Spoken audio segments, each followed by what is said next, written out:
Well, good afternoon, or evening, everybody.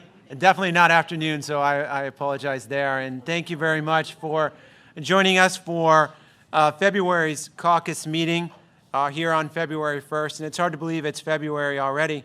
But today, certainly, or tomorrow, I guess, is a big day in the Commonwealth of Pennsylvania with Punxsutawney Phil. So we are all big fans tomorrow, and hopeful that Punxsutawney Phil does his thing, and it's an early spring. So we will certainly see. Just a few announcements at the beginning of our caucus agenda. We did, in fact, have a special meeting on January 24th. And at this special meeting, first I'd like to thank all of the members of the board for allowing and holding this special meeting for the purpose of providing and allowing for community input and for us to receive some additional information about the possibilities of transforming our current playing surface in our stadium to a synthetic playing surface. So we appreciate all of the comments that were made that evening, as well as the comments that were provided electronically. And the feedback was great to hear from our students as well that evening. So it's important to know as we move through the process that we'll look to possibly seek some approval at our February board meeting, and we'll talk and review the agenda tonight. And if approved, we would work with the contractor to begin what that design and engineering process would look like. An important announcement as well, it is that time for kindergarten registration. So that's an exciting time. Our elementary school is currently asking families to sign up, so go online. There's an informational form there. So please put your information in that form, and that will trigger us to kind of respond and provide some additional information about an actual on-site registration time for your family. So kindergarten registration, kindergarten here at Susquenita School District is full day, and it's available to our residents who will be the age of 5 by September the 1st. So again, the key, please, as soon as possible, if you could, fill out that inquiry form, and that will trigger us and provide us that information to begin to schedule those nights. So February is a really important month as well, not just for Punxsutawney Phil, but it's important across the United States as we celebrate Career and Technical Education Month. And CTE education is extremely important, and we're proud to have and be partners with the Cumberland Perry Career and Tech Center. So this evening we have some of our students who are going to talk about their experiences at the Cumberland Perry Career and Tech Center, about the certifications that they're working on, the programs of study that they're involved in, and the experiences that they are receiving. So I will turn it over at this time to Mr. Funk to introduce our students who are going to begin to share some of their experiences. So students, guys, girls, thank you very much for joining us this evening. Thank you very much. With this being Career and Technology Education Month, we wanted to highlight just a few of our students. We have a great group of students that goes over to VOTech, and it's an amazing program and really puts the students a jump ahead of some of those that are ready to enter the field after graduation. Tonight I have 3 of my seniors here. We have Elizabeth Horton, Carson Delancey, and Tristan Marsh, who are just going to tell you a little bit about themselves and their program. Liz, why don't you get things started? The mic's on, you come right down here.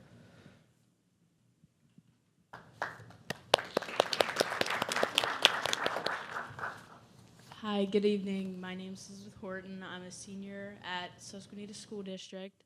I'm also a level 3 over at the Cumberland Perry Career and Technical Center. And basically just since I've been a little girl, I've always been interested in the dental field. So my 10th grade year, I applied to go over there for their dental program. I got in. I was super stoked. My grandma has always been involved in the dental field. My cousin went there. She loved it. She's in college right now for it. So it's always been a part of my life, and I got accepted. No one from Susquenita was also going into the dental field over there, their assistant program, and I was super nervous, just like, okay, I don't know anyone, like, I don't know how this is gonna go. First day, first week, there's a bunch of girls that go there from Northern, Mechanicsburg, Camp Hill, all over, and it just felt like I was appreciated there, like, felt like I fit in. Right from the start, the teacher was awesome, great. She's a very good mentor along with the girls. When you're a part of something that you have an interest in for later in life, it is just so different. It pushes you to do more, makes you get involved more, makes you just totally change around. So it's helped me. I have a job over on Linglestown Road. I've been there for a year and a half. Started out just kind of helping them clean around. Then I moved up in the assisting aspect of it, and I just love it. It's great. I just always had a passion for it, and that's my road. So it's helped me get a job, be certified. I'm going to a student leadership conference in March, and I'll be competing with a whole big deal type of deal. A whole bunch of career and technical centers will be there, a couple colleges, and we just compete. And it's for our HOSA, and I'm a part over there, and I'm a historian, so I'm involved a lot over there. I'm a mentor, I'm an advisor for my dental assisting, and it's great all around. So it's definitely changed me a whole 360 since freshman year to senior year. I know what I want to do, I'm happy with it, and it's great. So.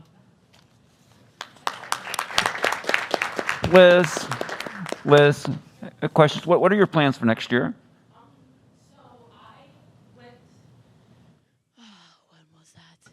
October, went and visited HAC and spent their hygiene program, was there all day, had lunch with the girls. A couple of the girls over there just had got into hygiene from when I was a sophomore and a junior there. And I have applied to HAC for their EFTA program, which is their expanded functions, and their HAC hygiene program. So I've applied, I'm just waiting for that. And if I don't get in, I'll just be working and just kind of waiting for that and just keep reapplying for that. Okay. So I kind of have like a step back. If I don't get into college, I'll just go into the work field and just keep applying again. Okay. And are you in the new health lab over there? What? The health occupations lab. Are you Yep. in there? Yep. How do you like it? Oh my God, I love it. It's amazing. So. Okay. Terrific. Glad to hear that. Thank you.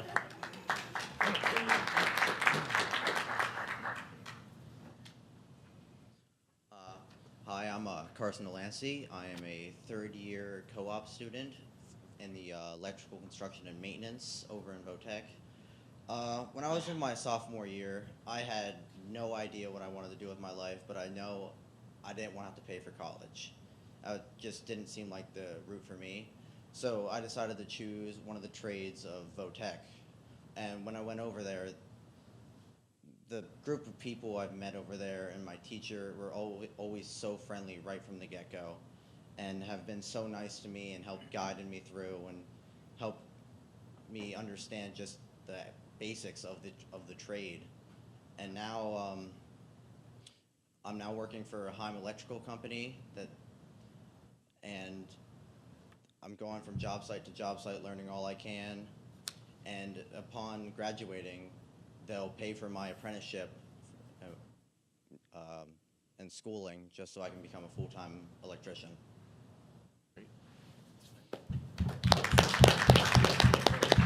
Is Cumberland Perry, are they working on the house this year? They still have that over at the farm show or not? I am unsure.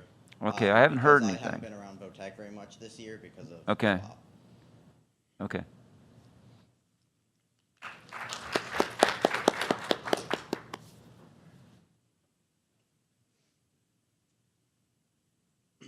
Good evening. My name is Tristan Marsh. Going into my freshman year, I really didn't know what I wanted to do after I graduated. My dad's a mechanic, so I kind of had an idea that I kind of wanted to go that way because I love doing that kind of stuff. But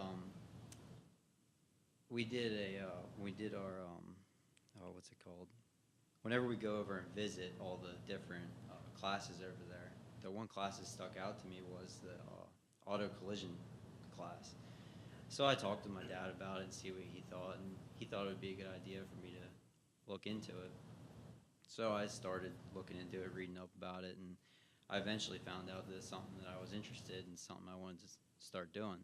So I applied, and I was lucky enough to get in, and it really took my whole perspective of after senior year and just made a straight line for what I'm going to do the rest of my life. You know, I had no clue what I wanted to do, but now I have a perfect, like a yellow brick road. I know exactly what I'm going to do. It really set me in stone. You know, I was lucky enough to have a job offer last year to do an internship my sophomore year, so I hopped right on that, and I started doing a apprenticeship at No Acres Auto Body right out the road.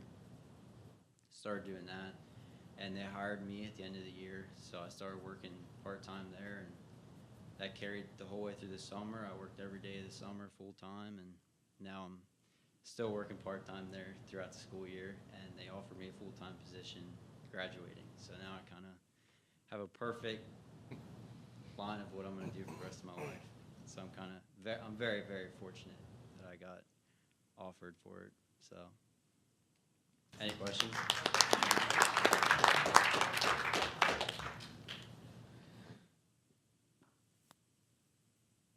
Outstanding. Thank you so much for coming and for joining us and for helping us kind of tip off and start on February 1st, Career and Technical Education Month, and share your experiences. And we're extremely proud of you, and thank you for all of you've done, and thank you for giving back to the greater community. And when we talk, this is really the capstone of what we want as a total school district, the college and career readiness, that you have both of those opportunities. So thank you for everything. Thank you for representing Susquenita School District extremely well. So thanks.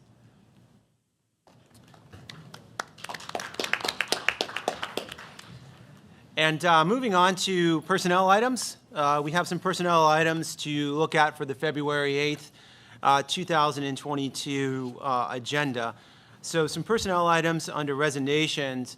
Unfortunately, we have a resignation for the position of head custodian here at the high school with Colby Ox resigning effective this past January 11th. So we thank Colby for his service and dedication to the Susquenita School District. We also have two instructional aid positions, resignations, Dominique Granville and Brianna Valentin. We have two retirements, and I think it's important to note that these two retirements together, when you look at it, is close to almost 60 years of dedicated service to Susquenita School District. And the first is Tammy Forbes, and I know she's going to be missed in the office with her organization, her smile and enthusiasm day in and day out. So we thank Tammy. We wish her the best in retirement. And the next is James Yinger from Technical Education. And Jim has been with Susquenita School District for 29 years, delivering high levels of instruction and providing that technical education here at Susquenita School District. So we wish Jim all the best in his retirement. And maybe we could talk him into coming back and doing some substitute teaching. So if he's listening, please, we are interested in talking with you. I'd like to make a comment on this. We need to replace James Yinger with someone. Last time we had a tech ed teacher leave, Jeff Raber, he wasn't replaced here. We lost the position. And there are students who can't sit at a desk all day. They need to get up, move around, and do things that they provide in technical ed, and he needs to be replaced. Thank you. Looking at some employment, we have Peter Bard. So Pete is going to be our new assistant to this superintendent for finance and operations, and he's going to add an added responsibility without pay as assistant board secretary. So when he's on board, we may need an assistant board secretary, so Pete is the right man for the job. We're asking you to consider on February 8th to waive board policy 405 for the approval of Rebecca Barrick from Duncannon to be a level 1 custodian. And it's my understanding she is related to the Sundays that currently work here in our district as well. So we're excited to welcome Rebecca to join our team. We also have Amy Diem, a long-term substitute at the middle school, from February 7th to May 2nd. And we're also looking to waive board policy 405 for Miranda Long. Miranda is, whose father works in our maintenance department, Dan Long. So we would, and we're excited to welcome Miranda to Susquenita School District, back to Susquenita School District. And moving right along, we are rounding out our custodial team, which is very exciting. And we're excited to welcome Cameron West to the custodial team as well. And that will be for your consideration on February the 8th. We have a change of status from a master's plus 45, step 15, to master's plus 60. So that's 60 additional credits on top of a master's degree. So congratulations to Teresa Stevens, and we will look for that consideration and movement within the collective bargaining agreement. Substitute professional staff. This is always exciting when we can bring in highly qualified substitute teachers within our district as well. And we're excited to welcome Thomas Albani, a Master's of Arts degree from Stony Brook University and a BS in Messiah College. And he is certified in music as well as 4 through 8 and social studies 7 through 8. We're excited to welcome Amy Diem. As you saw that she was approved, we're asking for her consideration improving as a long-term sub, but she's also interested in the day-to-day sub when that opportunity runs out. And she has a Master of Science from Clarion University and a Master of Science at Shippensburg University, Library Science PK-2, Reading Specialist, Elementary K-6, Social Studies 7 to 12, and Math 7 to 12. So she has a plethora of different certifications, which is quite attractive to any district, and we are excited to welcome Amy. Looking at athletics, this is that spring time of the year. We have spring in the air, and certainly we are looking at the March start. I think it's March 7th is the start of spring, the official start of spring season. So we will look at adding some coaches to the agenda A through P, looking to round out several positions at that point, as well as some volunteers. And I'd like to just note, we're very appreciative of volunteers who want to dedicate their time on a regular basis to Susquenita School District and volunteer that time to be a part of who we are, and just kind of volunteering and committing and working with our athletes and our students. So we can mark our calendars that it will snow on March 7th, because it always snows the first day of spring sports practice. Hopefully not. We're rooting for the groundhog.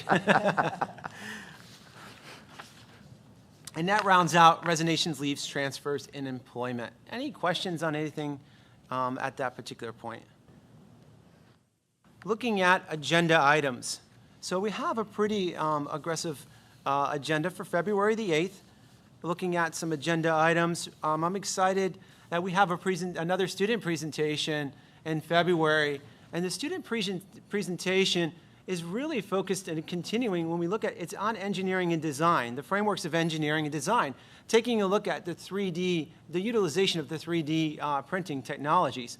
And I think we're going to really be blown away by some of the technologies, the programming aspects, the engineering aspects, and the design aspects that our students are doing here at the high school, and the integration of the skills that they've learned through several of the classes and integrating that into really it's become almost an independent study, and being able to utilize a lot of different problem-solving techniques to help not only teachers, students, and just applying all those skills, which application, of course, is the greatest way for complete and utter assessment to learn and to be able to demonstrate those skills. So we're excited about that coming on February 8th.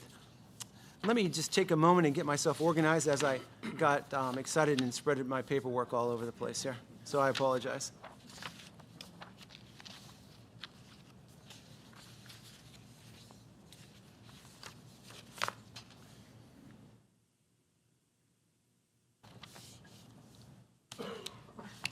Looking at some additional agenda items, we have some finance, the treasurer's report, and payment of orders as well. And we'll go over a little bit of finance this evening, and looking at approving with a motion, and we'll take some time, unpack that a little bit this evening, our career in technical education, our Cpctc budget for approval. And you'll see below in the agenda, there are some, which takes a look at our 5-year rolling average for enrollment. Number 9 is a motion, and number 9 and 10 kind of go together, so I want to take some time and explain that one just a little bit. Number 9 is a motion to approve a vendor called Field Turf. Field Turf is a Target sports company, and it's under what's called KPN, it's Keystone Purchasing Network. And the Keystone Purchasing Network, is my understanding, that the Keystone Purchasing Network is a cooperative purchasing agreement that's already been pre-bid through the CSIU, at which time they've done all of the bidding work necessary, and these bids are approved, therefore, and can be utilized without going through that full bidding process that sometimes slows up and also costs additional funds to sometimes bid. We would be looking for consideration and a motion to approve Field Turf with an agreement not to exceed $1.2 million for our stadium synthetic turf project. Then that may trigger motion number 2, which is to approve one of the following motions. Either motion A, which basically reads, the Board of School Directors of Susquenita School District does hereby authorize the administration to work with PFM, financial advisors, as financial advisor, Met Evans and Woodside, as bound counsel, as its solicitor, to proceed with the issuance of a bank loan RFP in the approximate amount of $2.35 million for the purpose of funding capital projects, including the purchase of 418 Schoolhouse Road and synthetic turf, for the stadium. Or, and number 9 will trigger if it's A, or B, which is the exact same verbiage, but the amount will be $1.25 million instead of $2.35, because it would be exclusively for 418 Schoolhouse Road. So it would be A or B. We have to choose one because we did approve 418 Schoolhouse Road in our January meeting. I'll pause to see if there's any questions. Number 11, we said is, that really wasn't a pause, was it? Sorry about that. I think I do have a question. Yes, sir. Oh, sorry. I just have a big mouth. So I apologize, I missed the January meeting. So at January meeting, we already decided we were going to purchase that property, correct? Yes, sir. So now it's just a matter of whether or not we're going to also fund the turf field. Yes, sir. That's A. And then B is just the funds for the property. Yes, sir. Okay, thank you. Thank you.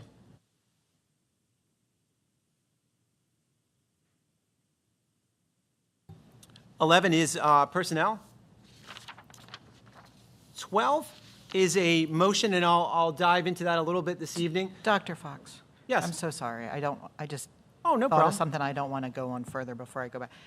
Does anyone on the board that may have missed the meeting, do we have the presentation or the paperwork from PFM that shows that it's just the one extra year of debt that maybe we should send out to the entire board so they can review that again prior to the vote? I absolutely will do that. Okay. Let me note that. You're welcome.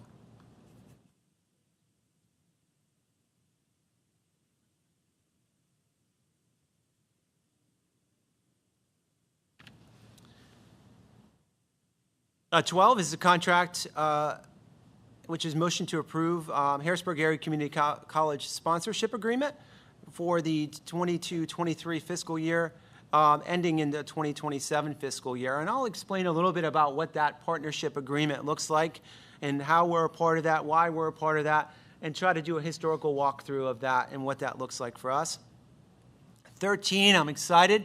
13 is the class trip for 2022 to the Pocono Valleys, the beautiful Pocono Valley, for May 19th, 2022. And it's a really a fun, it looks like, a day of activities for our senior class. Food, some outdoor activities, and as well as some indoor activities if the weather is not conducive. So really well-planned agenda, and kudos to the senior advisors and to the senior class and the senior class officers, because it looks like a really fun day. And not too far from here as well for the beautiful Pocono Valley. So well, I'll ask for your approval for that. Number 14 is a motion to accept a donation. The Duncannon American Legion came to us and wanted to donate $1,400 to earmark to be applied to delinquent lunch accounts at the elementary school. And we thank the American Legion for their service. service to the community, and we thank them for the consideration. And based upon board policy, we'll ask your approval. I have a question on that one. Would there be any with the way the federal, and what will we do in that regard?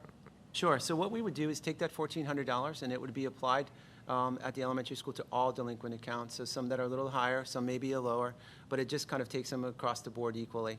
There are some delinquent accounts because we do have some crossover and carryover from subsequent years. We also have sometimes individuals may buy a la carte items, and those a la carte items are not included into the meal purchase. And that actually brought some things to light that we will send some information out to community and to our families to just remind individuals that it is a free lunch based on the USDA proposal for free lunch this year, same as it was last school year. But what constitutes a free lunch? Sometimes some of those other items that are really enjoyable and fun and good do cost a little bit extra items. I know for me, I love ice cream, and those would have cost a little bit extra. And sometimes when you don't pick and choose all the elements, it doesn't constitute a meal. So we want to make sure that everybody is aware of that as well moving forward, so they don't incur some additional debt within that. I was actually just going to add that it's actually, I have a newsletter item for this Friday to go out to the parents to remind them that milk, when they, the students that pack lunch, if they buy milk, that milk purchase is not free because it's not that full lunch, as Dr. Fox said. So a lot of it is not actually fun things, it's just milk. So given that lunch is free, why would we allow students to buy items that they don't have the money to pay for right on the spot? Like an a la carte, like an extra fries or something. I would think they should pay for it right then, or else get a free meal. It's not like we're going to deny them anything to eat. Yeah, that's noted. I can't answer that right off the bat as to the why behind that. I know a lot of times there are some, especially when you start getting up in the middle school, high school, there's some hungry students, and the food is good. And that often lends itself to, I want to eat, and I'll put it into, because they do have an account. They can put money in their account, and sometimes, kind of like a bank account, it runs low, and oops, and before you know it, I've already have that on my plate. I will pay that off later. But that's a really good question. And our job and responsibility certainly is to continue to just share that information out to families to make them aware, once again, that there is free lunch, but it does account for the menu items. Here's what constitutes those menu items, and certain other things there's a cost associated with it. But good point. Thank you. So I have a question. So if a student packs, is there anything stopping them from getting a full lunch? No. Okay. So logically, if you pack and you want that milk, just go get a full lunch and it's free. Yes. Okay. Just making sure. So we waste a whole lot of food. Classic federal government. Sorry. They can.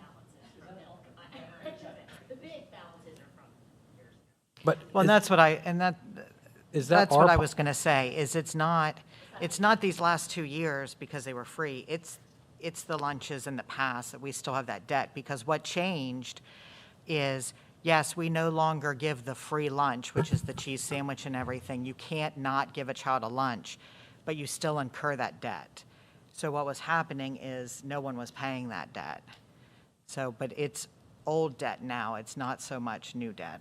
Thank you for that, Dr. Lerfink. So getting the milk, is that our policy, our food service policy, or the federal government's policy to make that not part of? That's under USDA. Okay. Yep, that's part of the free lunch meal program. So it's what constitutes that full meal, the different items that characterize when you look at what balances out in terms of the approval. So just for clarification, though, so if a student were to not select just the full meal, like they actually are buying their lunch, but they don't get the full meal, then that's not free? Like, how does that work? They have them take everything. Oh, they have them so still that take it is everything. free. Okay, all right, got it. Okay. But I don't know, I got a reminder from Mrs. Ziegler from the nutrition group, asked me if I can put a note in my next newsletter reminding parents that if they buy just milk, they get charged. No, I understand that part. I was just wondering, like. No, and if remember, it- well, if no, they and what forget we cucumbers did, or something like that, Yeah. they tell them, you have to pick Yeah. that. There's this. I got it. and Okay. remember, before the pandemic, what we were trialing out was people could exchange the items. but we're not doing that right now because of the pandemic. But right before the pandemic, we had that exchange cart where, so like you got grapes and cucumbers and I got grapes and cucumbers, but I only like grapes and you only like cucumbers, so we can trade it in that bin. And that was to get rid of, that was to give some kids extra food if they wanted extra food, or some kids. So, but yes, if you remember, there's certain, you have to have nutritional value for the lunch, so they have to get certain things, but that's why we had the trade thing. And then hopefully once we're done with all of this, we can bring that back.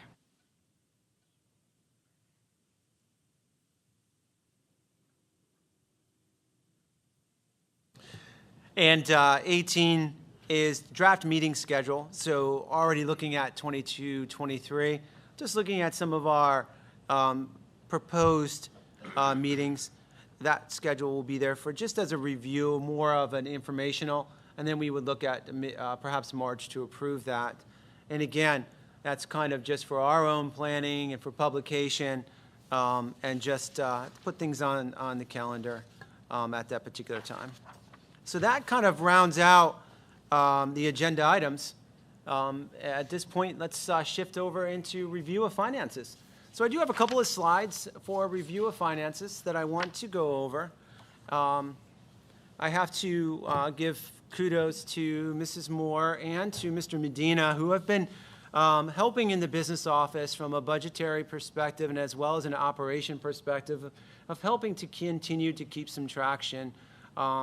I do have a packet at your seat. The packet of information is really, when we look at it, that was produced by Mr. Medina, and I appreciate all of that and had a chance of reviewing this. It's really a budget status update to date. And I like this because it looks at where are we at currently. And not to go over all 9 pages, but it does take a look at the expenditure categories and objects, breaks it down, looks at the sum of expenditures. Please don't get too excited over the percentage expended year to date. If you see there's a little bit of an overage, we will balance that, and that will be worked out. But I think the key to this particular point that I'm showing this document is really right now at about day 100, which I love seeing the students celebrate day 100. That was pretty neat the other day.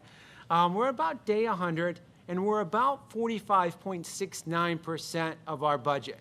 So looking at that, I would say we are trending pretty well in terms of what we budgeted versus where we are currently at this particular time. I do want to take a couple of moments and talk about our budget process for 22-23 to date. Absolutely. So I do like this, and I like that he did this. I like that I can see the percent expended year to date. So I'm assuming, based on looking at this, this is the first 6 months of the, or what are we looking at? Is this include, like, what time period are we? This includes up to 12/31/2021. So does that run on July? Like, I'm used to fiscal years running July 1 to, so like July 1 to December 31, or does this only run August? So what? July 31st, 2020 to December 31st, 2021. We're looking at a year and a half? Pretty much at this particular point. He's looking at the trends over time. Yes. Okay. Yep. Okay. So then for the categories that are showing percent expended year to date, is that, and typically is that an expense where it's a one-time cost all up front as opposed to an expense that's going to be, from your experience working from the administration side, a monthly cost? Some of these are monthly costs, while others can be a one-time upfront cost, Okay. depending on the category. Right.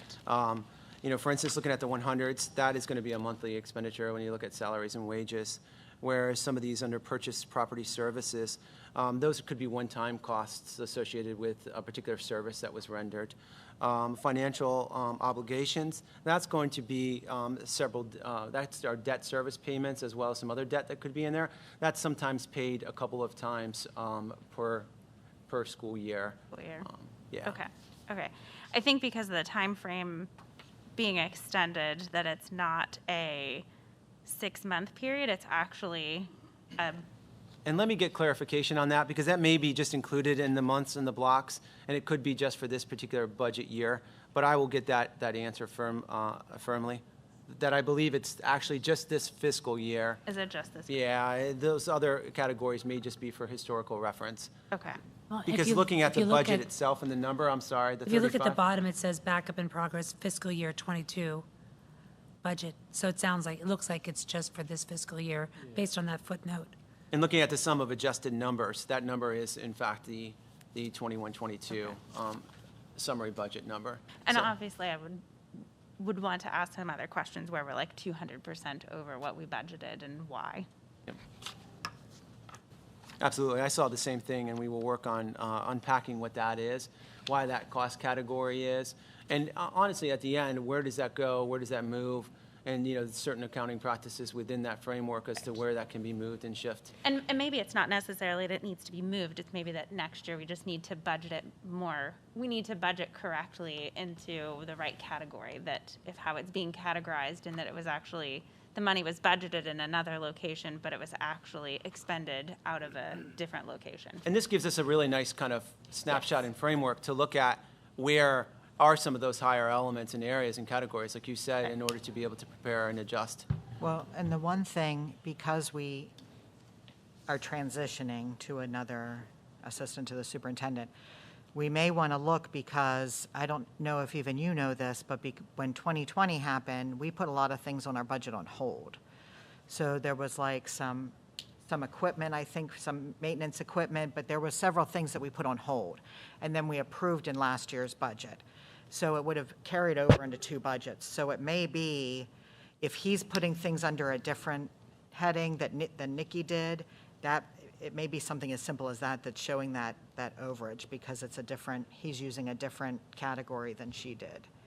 But we had a lot of carryover. We had a lot of items that we didn't purchase in 2020 that we carried over and purchased in 2021.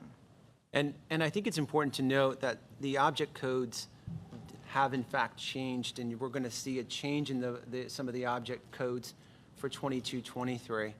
And that is requiring a little extensive work also from our business office to transfer some of those codes, because that has since changed.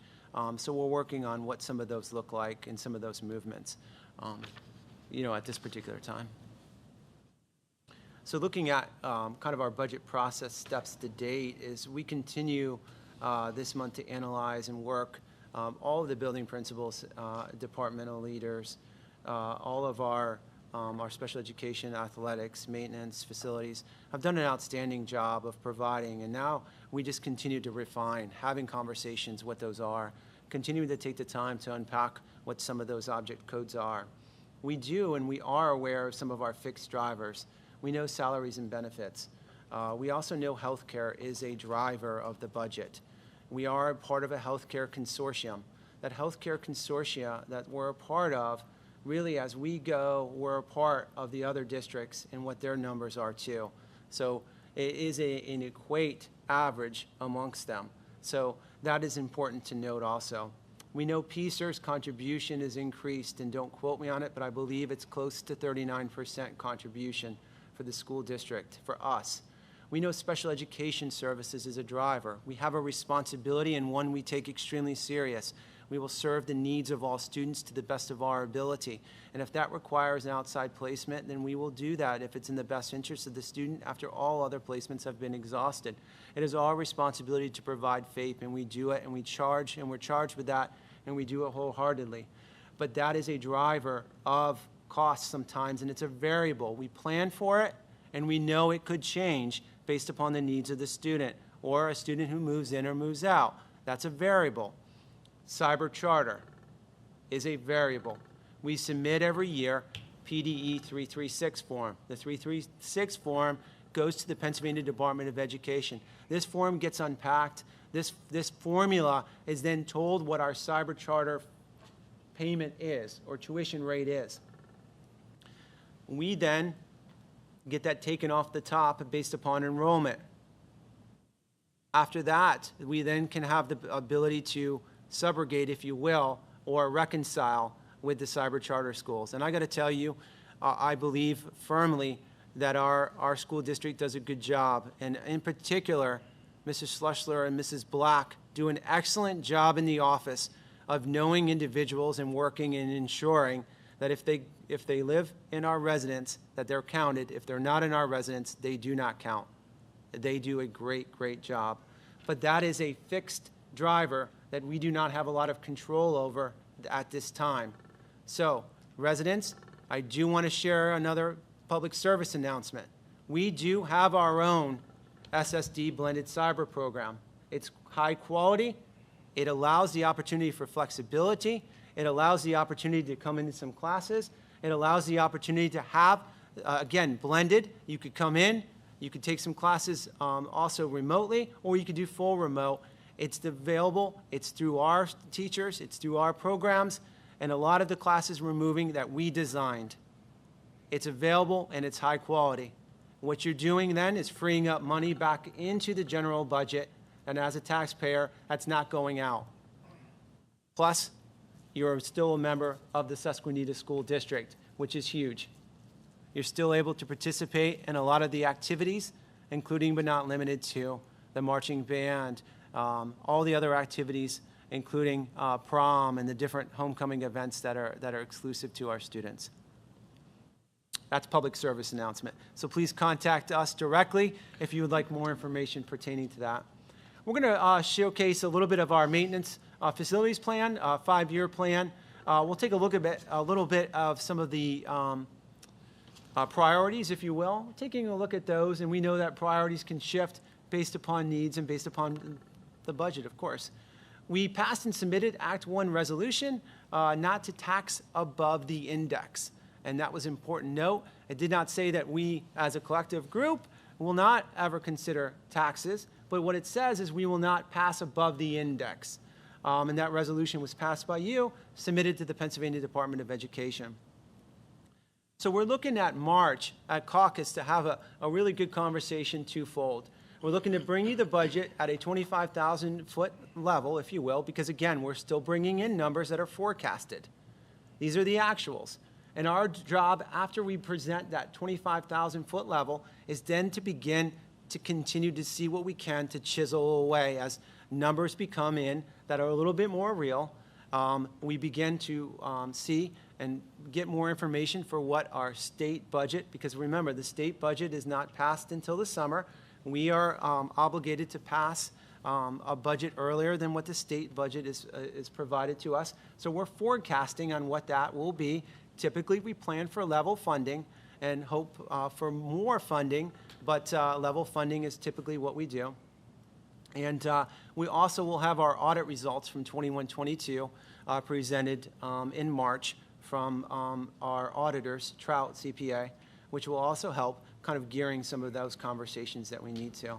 So following our March meeting, we'll discuss if we'd like to have some specific budget workshop sessions and what that may look like. So a goal in March, 25,000-foot budget overview, budget materials that we can unpack, and begin that dialogue and conversation here on out until we get to the finish line.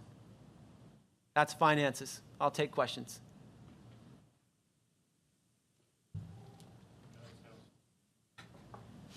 Listen, why you call me Skittles?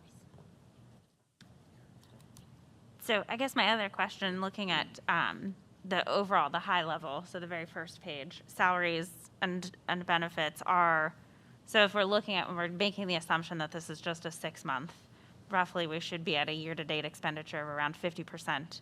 And so those are both below that. So can we make a rough estimate that that's because of unfilled positions, or what's the rationale there 100%. behind? I think Okay. that is a really good point to make. You're Okay. exactly right. Yep.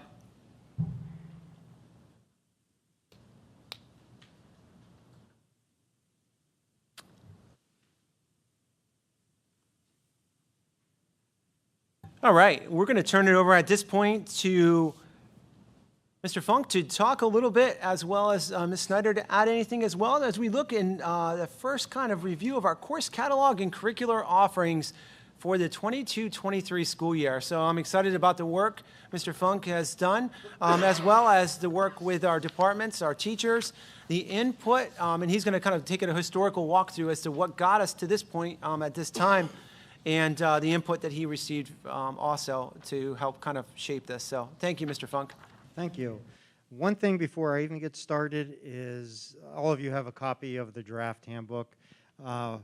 If everything goes well, this will be the last hard copy you receive moving forward, because we have several teams of students and teachers working on a digital interactive course selection handbook for the 23-24 school year. So we're excited about that. We have the media class already starting to work on videos and coming up with programs and some teachers. So next year it'll be very different, hopefully, than what you see this year.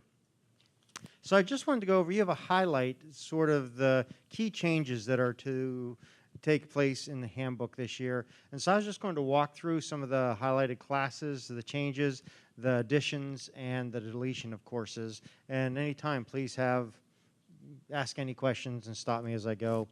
One thing before we started with the courses, we always ask teacher feedback for new courses they'd like to change. And this year we also submitted a parent and alumni survey to see what courses you valued at Susquenita and what should we add. So I thought we got some good information back from that, and there's a course in here that we created brand new that we'll be offering next year. So to get in, the first section is additions. The first one is a survey of music class. It's designed for those students who have an interest in music, but little or no musical background. And this would sort of be the gateway to the other courses such as piano and music theory, jumping off there to give those students a sound base before moving on. So it's an entry-level class, and it's elective that our music department put together. The second one, consumer management, is developed after feedback from the alumni parent survey about introducing a class that focuses on budgeting, credit, insurance, finance. They said that is a need in the high school and need in school in general. So this is a brand new class that's going to fall under the Family and Consumer Science umbrella, not necessarily a math umbrella. Since it's under consumer management, those items, we'll be able to incorporate that in our Family and Consumer Science program. And it's open to all 9th through 12th graders, and I think it's going to be a very beneficial class. Dr. Jones. So this, if I understand it correctly, this is currently a long-term sub-position, so we're going to advertise and hire this full-time. So I'm curious what certification we're going to look for this, which I like the class. I'm wondering what the certification. It could, at this time, Family Consumer Science could cover that, as well as business. So either certification, but I think for this particular class that we're looking at, adding the consumer management, it would be Family Consumer Science to allow for some culinary classes to also be taught and kind of pan out that current master schedule. Thanks. Thank you. You're welcome. And that was a really, I would say, conversation that we took a lot of time to look at in terms of entry and opportunities for electives for students. And I do give a lot of credit to Mr. Funk for reaching out to parents, to students, and to community business owners to take a look and get some of that feedback. And yes, there was a survey, but the survey didn't capture it as much as Mr. Funk having conversation with individuals one-on-one. I think gathered and gleaned more information to be able to drive this particular class. And I see this class morphing, and not just as a consumer management where you work on APRs, you work on a budget, but I see it extending, and we talk about this and get excited about it because it has tentacles that can reach into project-based learning experiences where these students will take on different opportunities throughout the school. They will be able to take on and challenge themselves to other opportunities to lead, such as, but not limited to, right, perhaps a school store in the future. Different things as it grows, that they can take this knowledge and experience it. And I might have already jumped ahead. I apologize. No, and actually, as we're talking, it might be time to consider advertising and hiring this position. I mean, considering the number of quality certified people that aren't out there. We know the position now, we know what it's going to be, so maybe we could start to get some feelers out there and bring someone on board as soon as possible.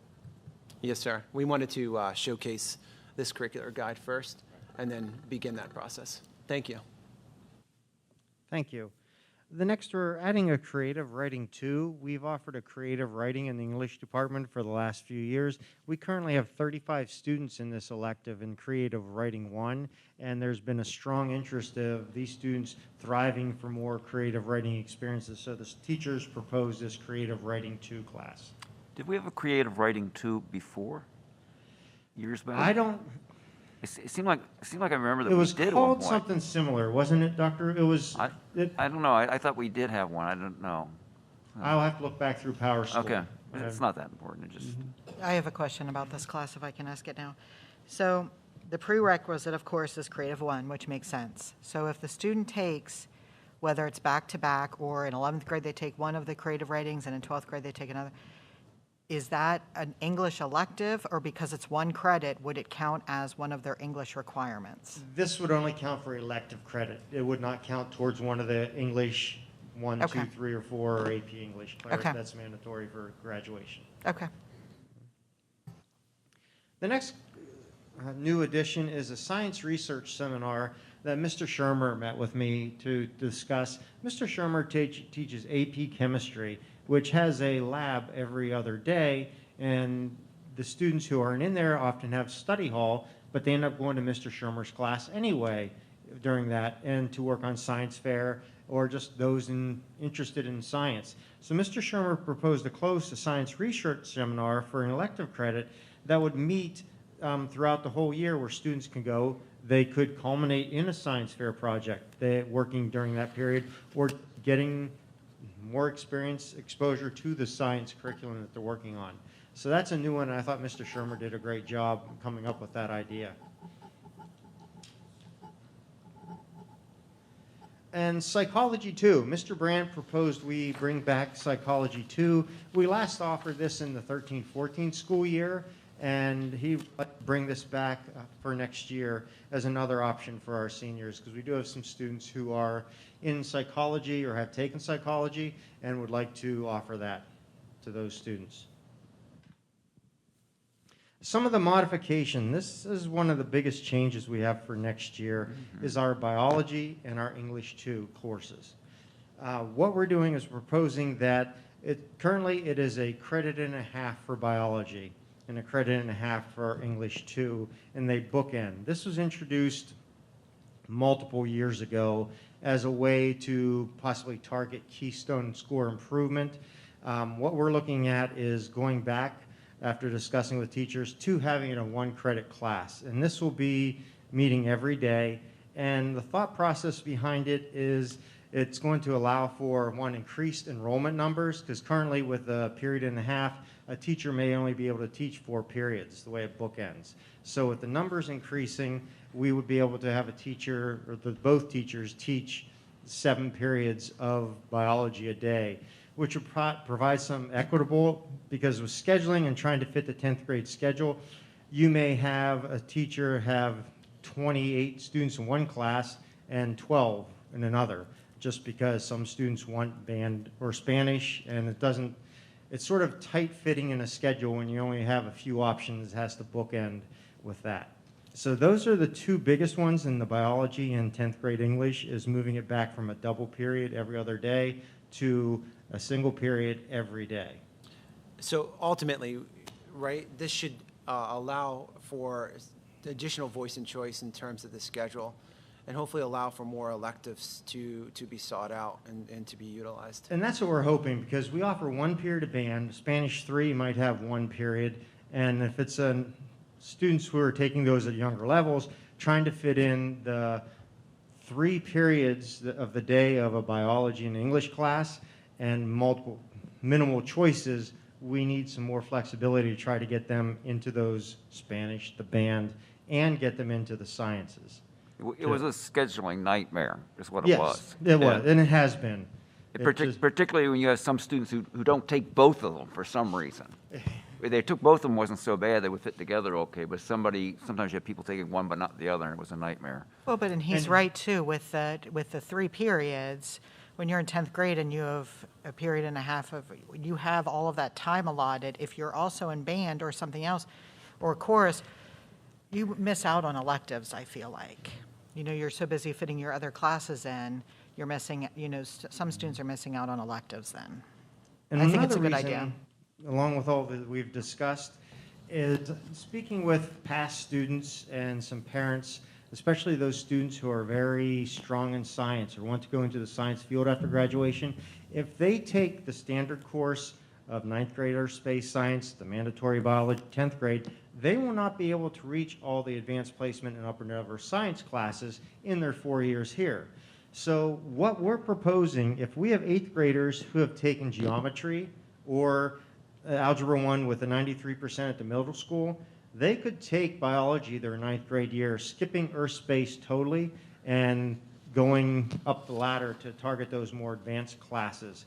Currently, when students would have to double up taking 2 science classes in order to reach them. Is earth space a prerequisite for any of the higher science courses at this point? It's not a mandatory one because it really doesn't feed into them, but it's, yes, because it's a 9th grade class, take this, but it was waivable. So it's not a mandatory one, that we do have some flexibility about changing. Okay. Would they be able to take it out of order if they wanted to take it at some point and Oh, double up absolutely, later? yes. We're not saying they can't take it. We just want, and I'd say probably most of the students will take it in that order, but we have that handful of students who want to be able to hit the AP Bio, AP Chem, and Physics and take all those advanced math and science later on, and this sort of opens up a whole year for them without having to double up. And then the interesting part too, right, is that the PA science standards have gone through a facelift, and we're going to be talking more about what that and the impact that that will have here in the immediate future, because the science standards are really transformed, and it does really embed a lot of different aspects of the sciences throughout. So really inquiry-based, which I think is going to transform some of our, again, our teaching practices and looking at that science and that thinking and feeling and being a scientist. So it's a pretty exciting time when we think of that inquiry-based. But those new science standards, as they became adopted, will really kind of lead in to some of these courses and allow for some of that transition and allow for, again, some movement within the science departments and really begin that framework leading up to the end. So it's an exciting time. Going back, I kind of think it's an exciting time to be a student because lots of neat things on the horizon. What science do our students take in 8th grade? Science 8. Here it's physical science. Well, here is the physical sciences. Okay, because a lot of schools take earth space science in 8th grade. That's not unusual, and I don't know, maybe that's something we ought to look at. I would like to see us take advantage. I know that this year is a lot, so I'm not saying that because we're not doing it now, we're doing something wrong. Please don't think that. I would like to see us take more advantage of our small campus and allow, like with Dr. Rubish just said, if there are kids in 8th grade, whether they double up on it, because you had said, now you didn't get to talk about your schedule yet, Mr. Black, but if you're going to change 7th and 8th grade to be more similar to 9th grade, I would like to see us take advantage of allowing students to go from the middle school to the high school to maybe take earth science, or a math class or things like that, to take advantage of our close proximity with all of our buildings. So looking towards the future, not saying that has to happen now, but looking towards the future, I also like the idea, like with the astronomy class, if there is smaller classes that can 2 halves make one for a science requirement. I don't know if that's a little bit more lenient than the English. For our students that maybe aren't going to go in a science direction, but they need to fulfill some science requirements, instead of just your chemistry or biology, if we have some, half credits or something that, is more, for that type of student as well, instead of going heavier on the science. The same way, the same way with the social studies and things like that, to allow for students to maybe take something different than, when I was in school, you took A, B, and C because that's all you had. But if we have these new options, maybe we allow students to take, 2 half-credit courses for a science or social studies, and it still counts towards the 7 required credits. But, it might be something that's more enjoyable and can fit better into their schedule, because maybe they're also taking, some shop classes or something like that, so they can get everything in. Thank you. AP Chemistry, one of the big things Mr. Shermer wanted to promote is you can take AP Chemistry instead of the just chemistry if you have a 93 in biology and have Algebra 2. You do not have to take chemistry to be able to take AP Chemistry. So that's a thing that Mr. Shermer wanted to put in as a prerequisite. In psychology, Mr. Brandt would like to offer it to 10th graders. Typically it's been a junior-senior class, and he has to drop that down to 10th grade. On the next page, a change, festival chorus. This used to be concert choir, and Mrs. Weaver is asking it to be able to be changed to, festival chorus, name's changed. Basically, it's changed to concert choir because chorus implies a beginning level, and the talented students we have are performing at a much higher than a beginner level. So the name would reflect this, to show that they are more than just a chorus. So that's what we're looking at there. Piano and keyboard. I'm sorry. I can wait if you want to finish. No, go right ahead, Mrs. Kelly. So tell me our choruses. Are any of the other choruses changing? So there's going to be concert choir, West Side, and chamber choir. Well, chamber is part of West Side, sort of. It's not an actual course during the school day. Okay. It's sort of like a subdivision of the concert choir West Side group. But if you're a kid who is interested in music but has little to no musical background before high school, there's not a chorus for you. No, you can join. I mean, is there going to be auditions and everything for? For concert choir, which is just change of festival course, that is open to students who still want to participate, Okay. who enjoy singing. That's all I want. It's just, Okay. yeah. Okay, thank you. Piano keyboarding has been more of an individual. We've had piano 1 through 4, but pretty much once you're in there, it's more of individualized progress. So take away the different levels, and students can just move through the pace of the courses as they want. Dr. Jones. So does this mean that next year there will no students will be able to take piano keyboarding because the survey of music hasn't been offered yet? So what about those that still want to take piano keyboarding but did not have an opportunity to take survey of music because it's brand new? And that's something, there's flexibility. I mean, because we have more of a customized learning. So yes, that's a prerequisite. But if we have a student, say specifically a senior, that says, oh, I finally have my room, I want to take piano keyboarding, and they've not had a chance to take the survey because it's a brand new class, we're not going to penalize that student, say, no, you can't. Well, I'm just thinking the way that it's written, like no 10th, 11th, or 12th grader would meet the prerequisite, and only 9th graders the second half of the year. Right. So you might want to, depending on what you want to encourage, you couldn't offer it the first semester, But I like what you're doing. I like what you're doing with it. But I'm hoping that we still offer it to enough other students to keep a full schedule. I see what you're saying. Yeah, we can't offer it the first semester. So no, I see. Thank you for pointing that out. Yes. Will they be able to take piano and keyboarding more than once? Yes, they will. Because they go ahead, Doctor. I was going to say, I take it all these half-credit courses are every day for half a year, right? Not necessarily. If it's it could just be a semester course.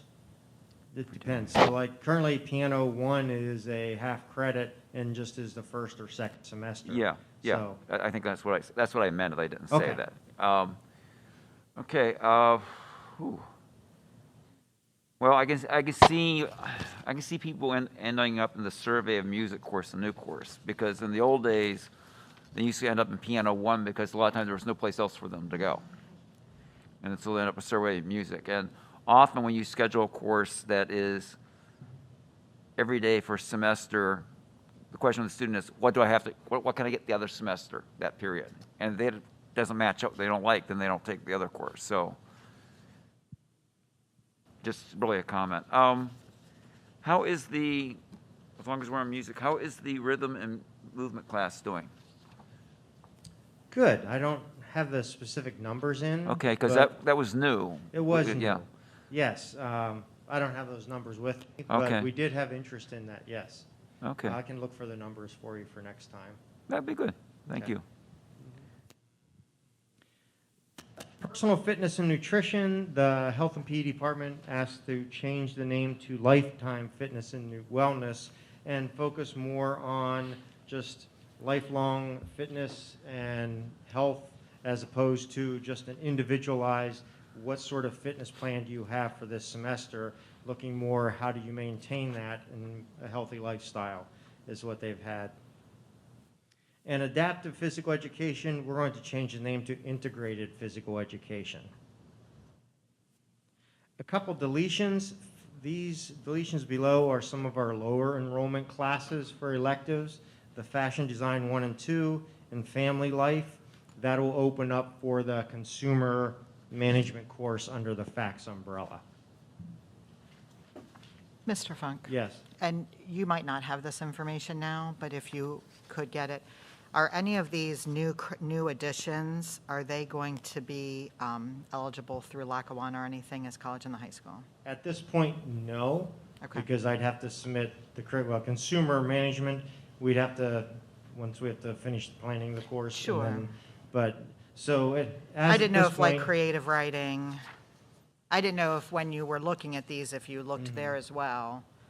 To Not see if any of necessarily, them- well, we knew what we had, and we would have to, creative writing's more of a half-credit elective, so they'd probably be, we Well, can always run it by them. Communications is one. Yeah, That's our what- public communications in today's world, our public speaking class matches up with a credit of Lackawanna's effective speaking. Yeah, that's why I didn't know if maybe creative writing was the same. We've not looked into that yet. And just real quick, and it's probably just me, it's probably no one else that looks at this, but you don't have the weights for the college and the high school or the dual enrollment on the course catalog. Okay. I thought it was, all right, I will check into I that. think it was last year. It's probably a copy and paste thing or something. It's just as long as it's on the electronic that the students get. Thank you. Any, Mrs. Singley? Yeah, just first of all, I like a lot of the changes. My kids will be bummed that they had to take 1.5 credits of biology and English in 10th grade, but it's okay. So a couple of things. I think Mrs. Kelly asked you about creative writing. One of the classes, would it meet an English credit? Is that a state thing that we cannot do that? Allow it to be an English credit, or in the same light, the social studies ones. Like if you take Pennsylvania history, does that not count towards a social studies credit for graduation? It does, yes. Okay, so then why can't we do that with the English ones? The way we developed these were developed as elective credits. So we would have to actually review, check the curriculum, because right now it's our core English classes, 1, 2, 3, 4, and AP, that count towards that, the graduation requirement. Okay. So I'm not saying it could never do it, but that's something we'd have to look into more to see. Because I'm just wondering, it might open up the doors for those kids that want to make their schedule, one, to graduate. I mean, and if it may not be able to be. Maybe English 4 has to be done for graduation. Like you said, it might be a curriculum thing. But so on all of your social study ones, are they all able to be used for graduation? Yes. Okay, so like psychology, sociology, or Those whatever, all they can count all be towards used for graduation, yes. Okay, and then my only other recommendation. Just go back to that, Yeah. and yeah, that's confusing me as well, because it looks like they're required to take a certain course in 9th grade, certain course in 10th grade, and then civics in 11th grade. Looks like those 3 social studies classes are required. Is that not correct? It doesn't say required, it says strongly encouraged. Well, but the others are all electives. So the others are all electives, like psychology, sociology, Pennsylvania history, AP history. So my understanding was that the geography and cultures of the Western Hemisphere, modern American history, and comparative civics and economics were required. And then the others were just selective. I prefer it not be that way, quite frankly, but that's my understanding of the way this is written. And I think this was probably written with the idea like civics would be a keystone exam, whatever. Yes. Which I think that ship has sailed, maybe. I agree. It has. I hope so. At this time. And it said electives from the following below. I think the term electives was being used interchangeably here. These are not necessarily elective classes. So I think I need to clarify that. Is that what you're getting at, Dr. Jones? Well, yeah, I'm saying, can they take any 3 or 4 credits of any of those, or are some of those graduation requirements and some aren't? We were still pushing civics and economics, just that we should have a civics class before graduating. But we've had students that are taking, well, AP history as a 10th grader. So I could say, yes, you could interchangeably use these to count as graduation at a younger grade. So this is the recommended pathway for a student. But at the same time, I think what we're hearing is certainly there's the ability to take and interchange different courses based upon the interest of a student, based upon the student. And I think it's putting the end in mind when we look at what is that student's career objective. And I think that's really important when we look at what is that student's career objective and how do we link those courses to their career objective. And I think really that's that power of that conversation and that career plan. Because again, psychology could be really important to a student, and obviously so could a student's ability with sociology, depending on what that career plan could be. So they also may have a high interest, though, in the Pennsylvania history because of the involvement that they might have. So I think it's following what is that pathway and how do we be able to link that and interchange that. And ultimately also, where does that fit in that giant Rubik's Cube of a schedule based upon their other desired courses? Sir? I couldn't disagree more. I'll speak about the social studies. I could speak about the English as well, but I'll speak about the social studies. Students, when they graduate from American high school, need to have 1 year world, 1 year American, and 1 year civics. And you need to do that not so much by what they want to do when they get out, but being part of the society, being a common part of society, that we all share this. Or you have kids not have a year of American history and come out of American high school. If they don't learn it here, what they're going to learn on the internet. They're going to learn that there was no moon landing. There was no Nazi Germany torturing the Jews. There was no Holocaust. That's what they're going to learn. So these are universal things that all people must learn to fit into our society. If they want to take the other courses, they can take them as electives. There's plenty of room on there, the schedule to take them for electives. And as while I'm with the social studies, I'll go on to the English. The English courses were designed to all fit together to cover a comprehensive what you need in America. In English, you need American literature, you need English literature, you need how to write. They were all put together that way. This is basic, so you got everything. For some people, this is the last year of education they're going to have in 12th grade. They're not going on to college.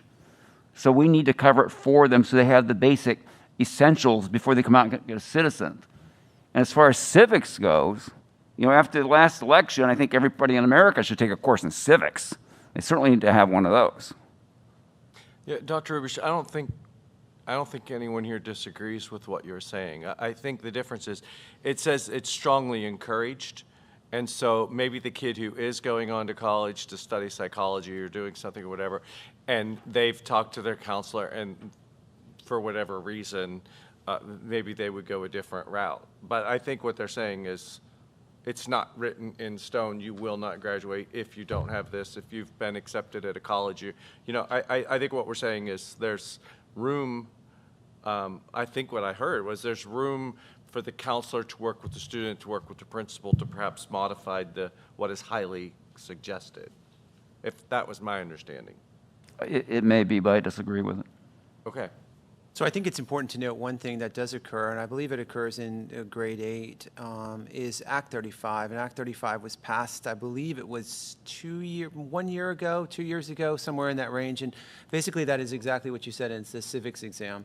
The civics exam is administered, at which time we collect collective data, and that collective data is put into a readiness portal.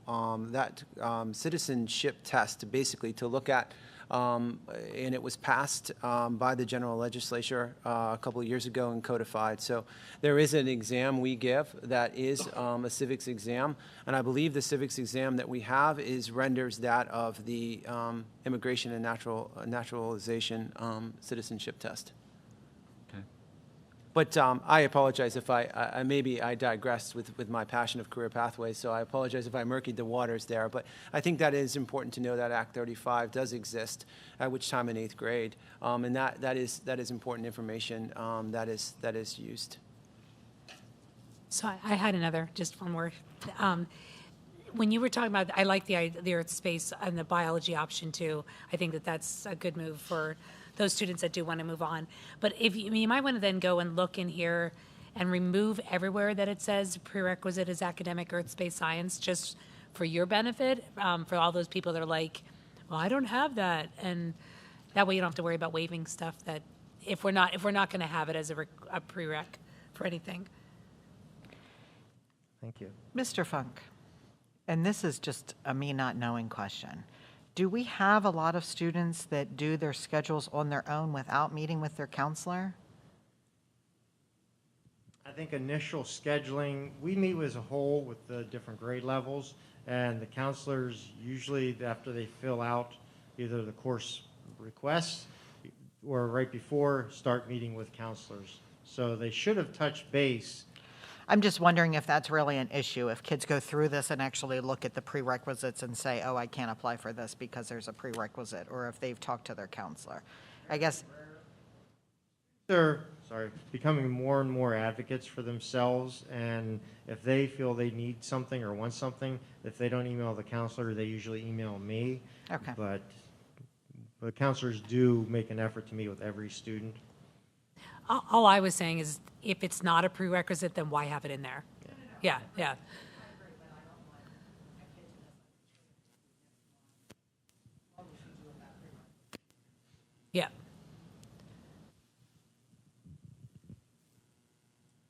Sorry, I'm just backing up to social studies to make sure that I'm clear. So there are, no, we're not good to go. So if I'm clear on all of this, there are 3 or 4 classes that they're required, or we're suggesting that they're required to have, and it doesn't matter what order they take them in.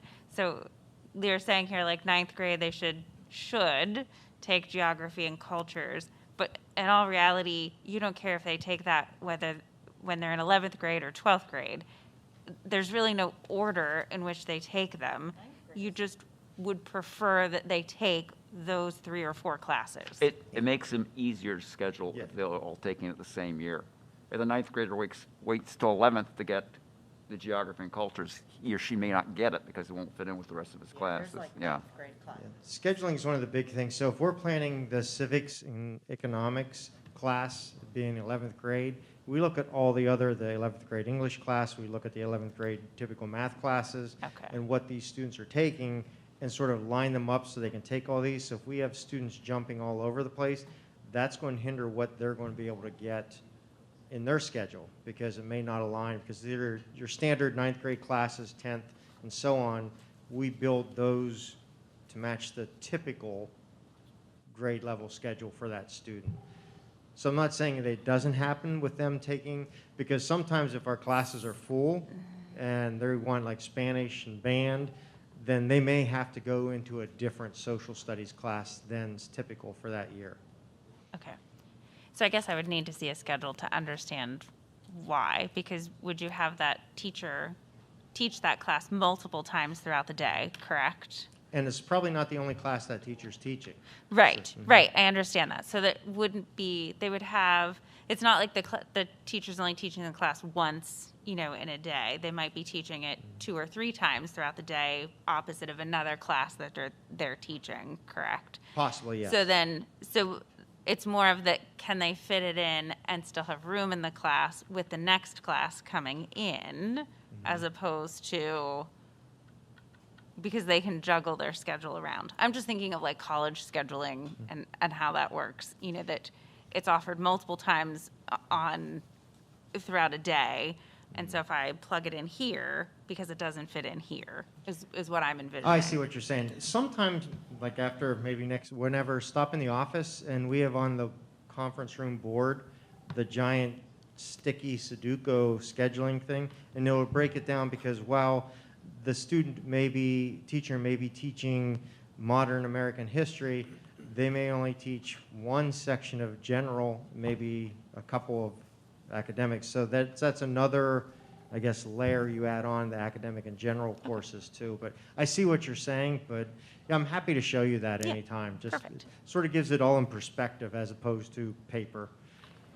Thank you. Thank you. An example of that, Marcy, was that biology and English. Remember they said that it used to be the 1.5 credit because that was a 10th grade English class and a 10th grade biology is normally 10th grade. So they butted up to get towards each other. So you had the one period, like say period 1, and then you'd have that alternating. So you didn't have a break because you either had English that second period or you had biology that second period.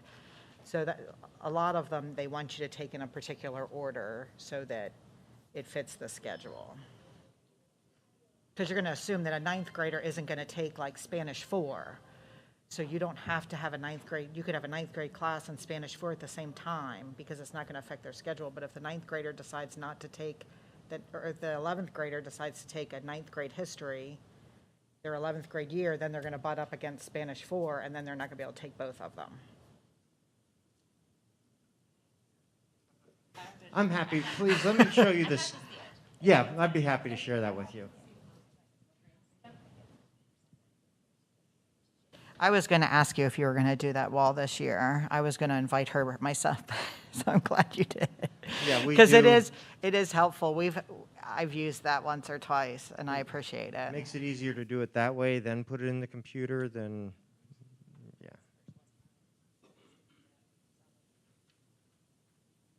Any other questions? I'm happy to answer anything. Thank you very much. I appreciate your time. And thank you. Thank you, and Mr. Fortelka, Ms. Snyder, Mrs. Matash, and really, honestly, our entire admin curriculum team, because it is a team concept and approach. And it is an approach we look at K to 12 all the way through in that continuum. Because obviously what happens in the high school impacts the middle school and impacts what happens at the elementary school. So we want that continuum of different services throughout. So we appreciate your work on this, and also excited about the future when we look at not just a stagnant guide, but an interactive guide used for course planning in the future. That really does kind of bring to light the dynamics and really get excited about those opportunities for students as well. So thank you. Dr. Fox. Mr. Funk, if you could just pass on, I just appreciate that every year when you review this with us, you bring up at least one teacher's name. So-and-so, Mr. So-and-so or Mrs. So-and-so thought that we should do this class. You brought up Mr. Shermer, you brought up Mr. Brandt, you brought up several teachers. And I'm just happy that you have a relationship with your staff where they can come and bring these curriculum. Last year we had the astronomy class. I'm sure I'm missing some, but I just think it's nice that we get the teachers' input and stuff and we have that relationship with them where they can bring these classes. Because I think they see it, every day. Where you try and see it, we don't see it at all. But I think it's nice that, oh, we could do this class as well. I really appreciate that you all work together and come up with these classes. So if you can pass that on to them, thank you.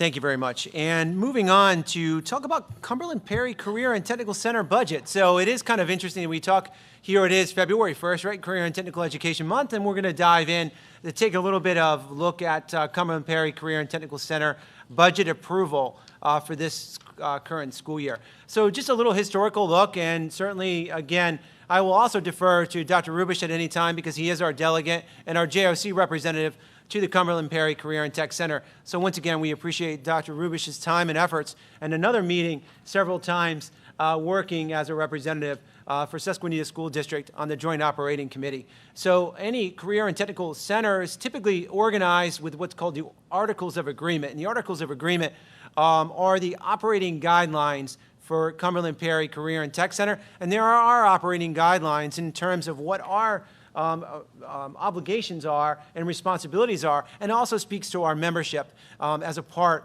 of this institution. So we are a member of Cpctc.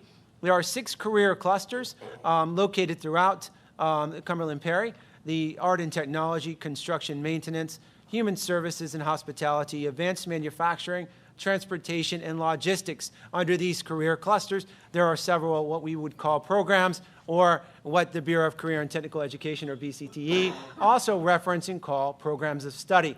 There are certain sequences of courses that need to be aligned, as well as program hours for completion. One of the cool things within Cpctc and career and technical education in general is the ability, again, to earn credits through articulated agreements, through other institutions, partnership agreements, through Harrisburg Area Community College, through Harrisburg University, and Penn College of Technology, and other participating institutions. You'll see the acronym SOAR. SOAR stands for Students Occupationally and Academically Ready. SOAR is a statewide articulated agreement. There are a plethora of different agreements that the Bureau of Career and Technical Education and the Pennsylvania Department of Education has partnered with, that if a student is a completer of the particular program, as well as completed a certain amount of hours, as well as NOCTI scores, which is their ending assessment, both practical and written, that could earn them additional credits, as well as industrial certifications. So a student can walk out with some college credits and stacking credentials, which is extremely exciting. Taking a look, this is my own breakdown chart of participation. When it looks at, we have currently 63 students, to the best of my knowledge, that participate in Cumberland Perry Career and Tech Center. We have a quota, which is our maximum allotment, of 72. So with that, we're doing fairly well in terms of a representation and filling those spots and ensuring that our students are not just there, but successful while they are there. And tonight was a good representation of that, as we saw our students demonstrating and unleashing their passions. When we look through, it's important to note automotive technology has an 8, as well as automotive technology, also carpentry with a 7 in terms of enrollment, looking at some of our higher trends, diesel technology, which is exciting, as well as the healthcare pathways, very important career, as we know, throughout central Pennsylvania and throughout the Commonwealth of Pennsylvania, when we look at high demand occupations. That is our enrollment chart. Moving ahead and looking at proposed Cumberland Perry Career and Tech Center budget for 22-23, you'll look down to about the midway through. After South Middleton is Susquenita. We are at a percentage of budget about 6.399%. You'll see our district cost. You'll see our percentage of the budget. You'll see the 21-22 budget number. And you'll see it's a percentage increase or decrease. Ours is negative 7.27%, which is a approximate savings next school year of $37,165.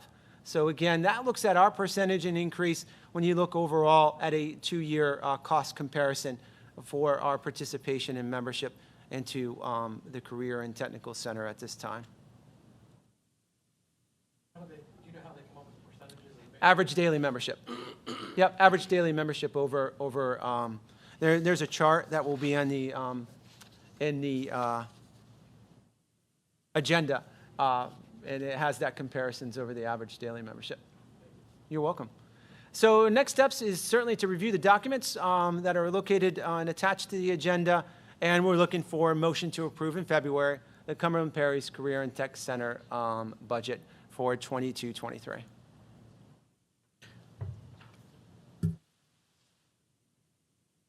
All right, rolling right along, let's take a look at our HAC sponsorship agreement.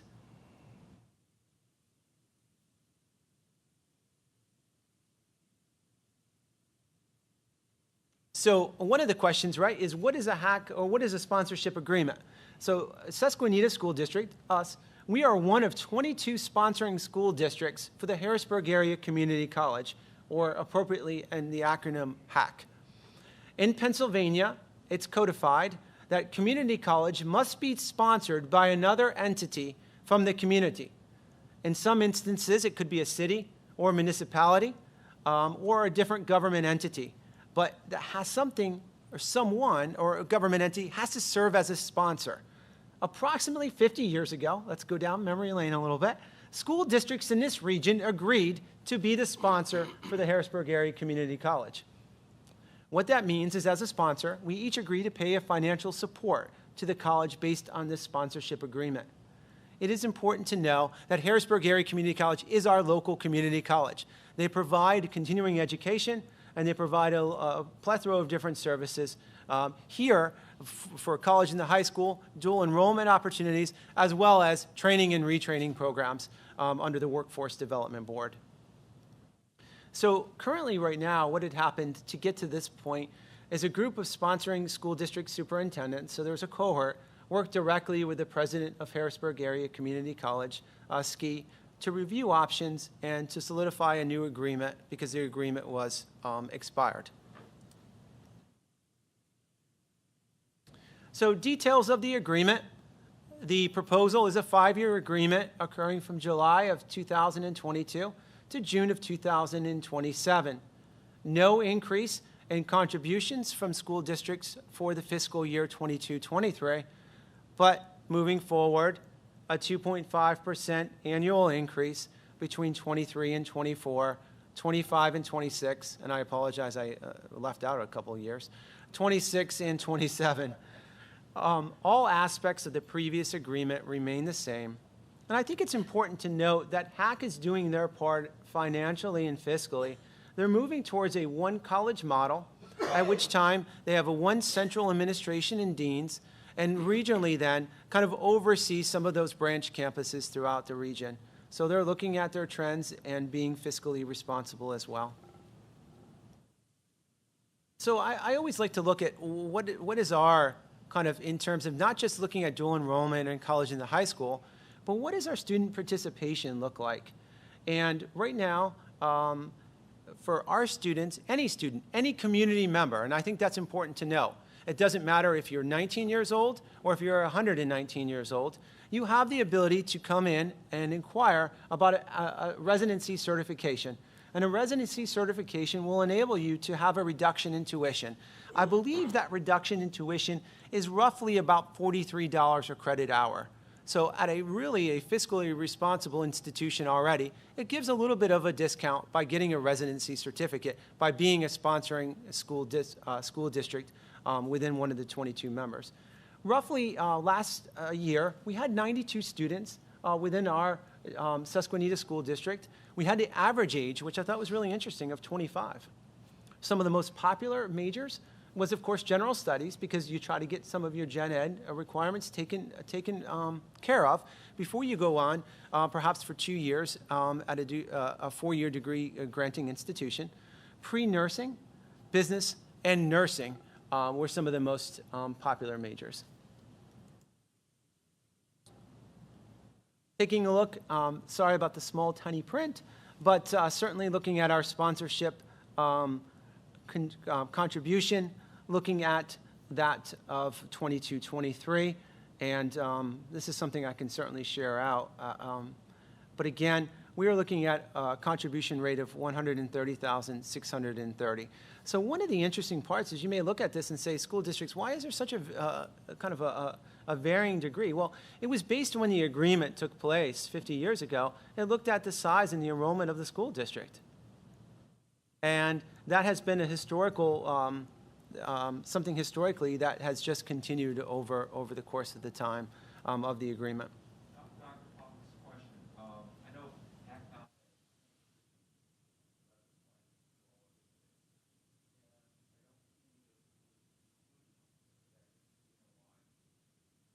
Under that one college model is my understanding that it all funnels to Hack Main, and then it goes to their branch and satellite schools.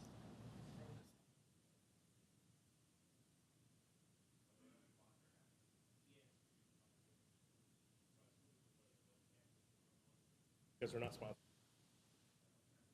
Oh, I'm sorry, I misunderstood your question. My apologies, but yes. But but Dr. Rubish, aren't you asking why aren't they sponsorship schools if they have a hack location, the benefit of a hack campus there?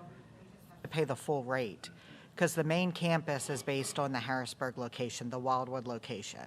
So that goes back to historically 50 years ago, this was done with the circling schools. So then what they did is they built those other branches, and yeah, anyone can go to any of those branches, but only these residents get the reduced rate. That is correct. Yep. And this is the same as the CPTC? This is the same, it's based on enrollment, or is it not? This was based on enrollment 50 years ago. But we haven't checked that, like now Cumberland Valley's 8 times larger than they were Well, 50 years ago. Yeah, look at East Penn compared to us. That was the one thing that I was gonna, I mean, I don't mind paying the rate that we're paying, but I feel like East Penn should be paying, and Derry Township should be paying more than Lower Dauphin. So just what typically, 50 years ago when this was developed, it is going to be, how do I say this nicely? It will be difficult to change that number because it will require approval of 21 other school districts to get this to be ratified and changed.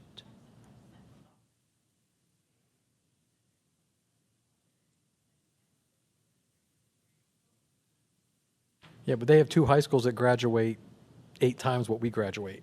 So that's probably actually low. Yeah, I mean, and CD is twice the amount of Cumberland Valley, which I would argue that the number of students they graduate is probably pretty close the same from the 2 schools. Maybe 20% more, not twice as many. They don't set a large proportion of.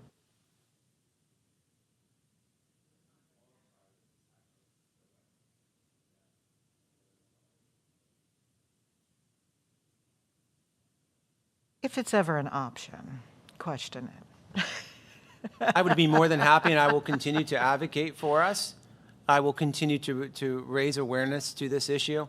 But I can tell you once again, as being one of 21 others, sometimes it's difficult to change this. I can say that a cohort of superintendents really did a nice job of working with the president of Harrisburg Area Community College, who was extremely responsive, Ski, to really kind of get this in place to ensure that it is something that is noteworthy, where there's not a peak and valley, if you will, over a longevity of time. So I think it is a pretty solid agreement when it comes to that. Who is our board rep to the HAC board? I am. You are. So was that just in January? So I know they have meetings or something. Hopefully you'll be able to go to one and can ask the question and bring it back to us. Yeah, I mean, it'd be nice to see a column there for the number. Like we have 92, but how many do the other schools have? Just see how much, are we paying more? We might be paying less, I don't know. Maybe be careful what you ask for. But for our We own might end up going information, just so we know. "Oh, Like, we might really actually be want making out, I don't 180 know. from you." But I like the information. I believe I have that information somewhere that I could be able to pull what the other school districts as well and share that with you.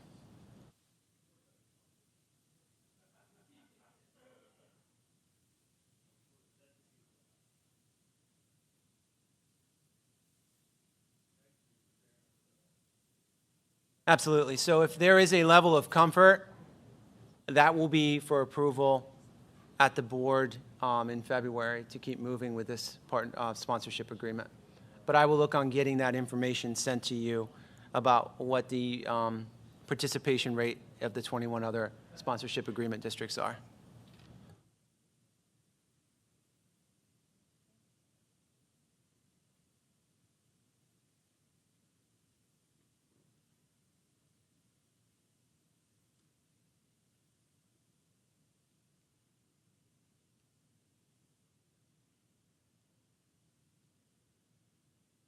while you're looking up the next thing, Mr. Funk, how many kids are doing college and high school with hack-related courses? Do you know? None? It's not often. No, there are a few. I would say 5.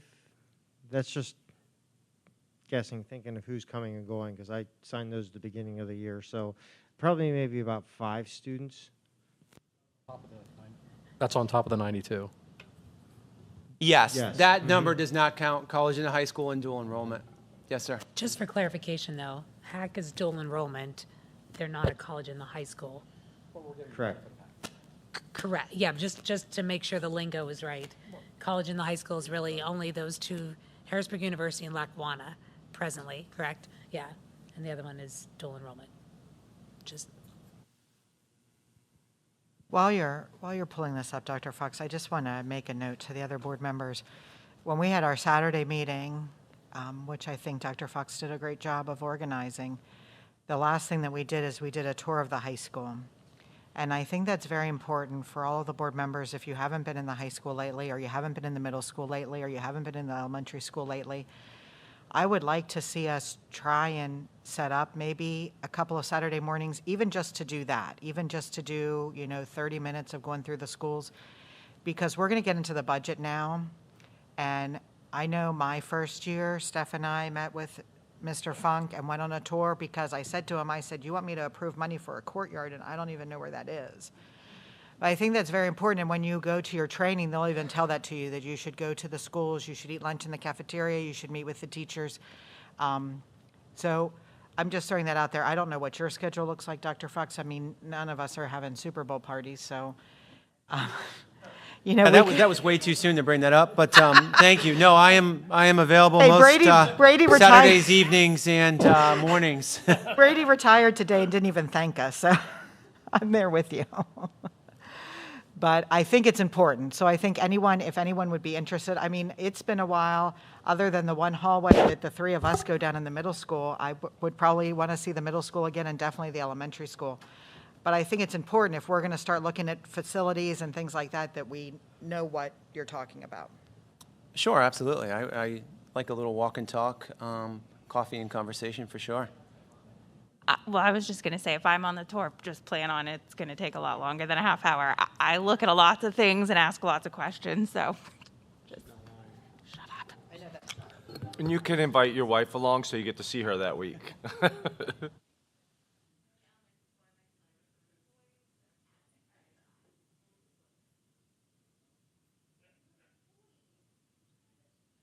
All right, moving ahead, that's a good segue into facilities plan and review. And I think it's important that we take a look at the purpose of a plan, the purpose of a facilities plan. And the plan is exactly what it is. It's not a set steps. It's certainly the purpose. And I have to give credit to the former administration and to Mr. Howell for all of their work, and to you as the board for setting this up and us continuing to look at how do we continue to ensure that the facilities are maintained, that they're updated, and that we continue to ensure that our facilities match our curriculum, and our curriculum matches our facilities, and that each of those are harmoniously connected together, which I think is really important. I think it's important to know, while this is a plan, anything certainly could up this plan, come to the forefront, alter the plan. Could be based on an opportunity, or it could be based on an unexpected opportunity that could arise and cause us to shift and alter at any particular moment. These are elements of a plan, and I think it's important for us to talk about some of those. But again, each of these has a price option to it, and as we begin our budget process, we look at what can be done and what may need to be delayed, and then what is in a priority versus what is a luxury. And I think all of those are fair conversations to be had. One of the things we want to continue to do is look at the classroom floors at the elementary school. There's some carpet floor replacement that needs to occur. At this point, we have a pretty good framework of where some of those rooms are, and we want to continue to, part of that cycle for continual replacement, ensure that those rooms are continually upgraded. I had a spot here, but I don't have a picture of the floors. But the floors are pretty worn, and they'll continually get replaced as part of that continual cycle.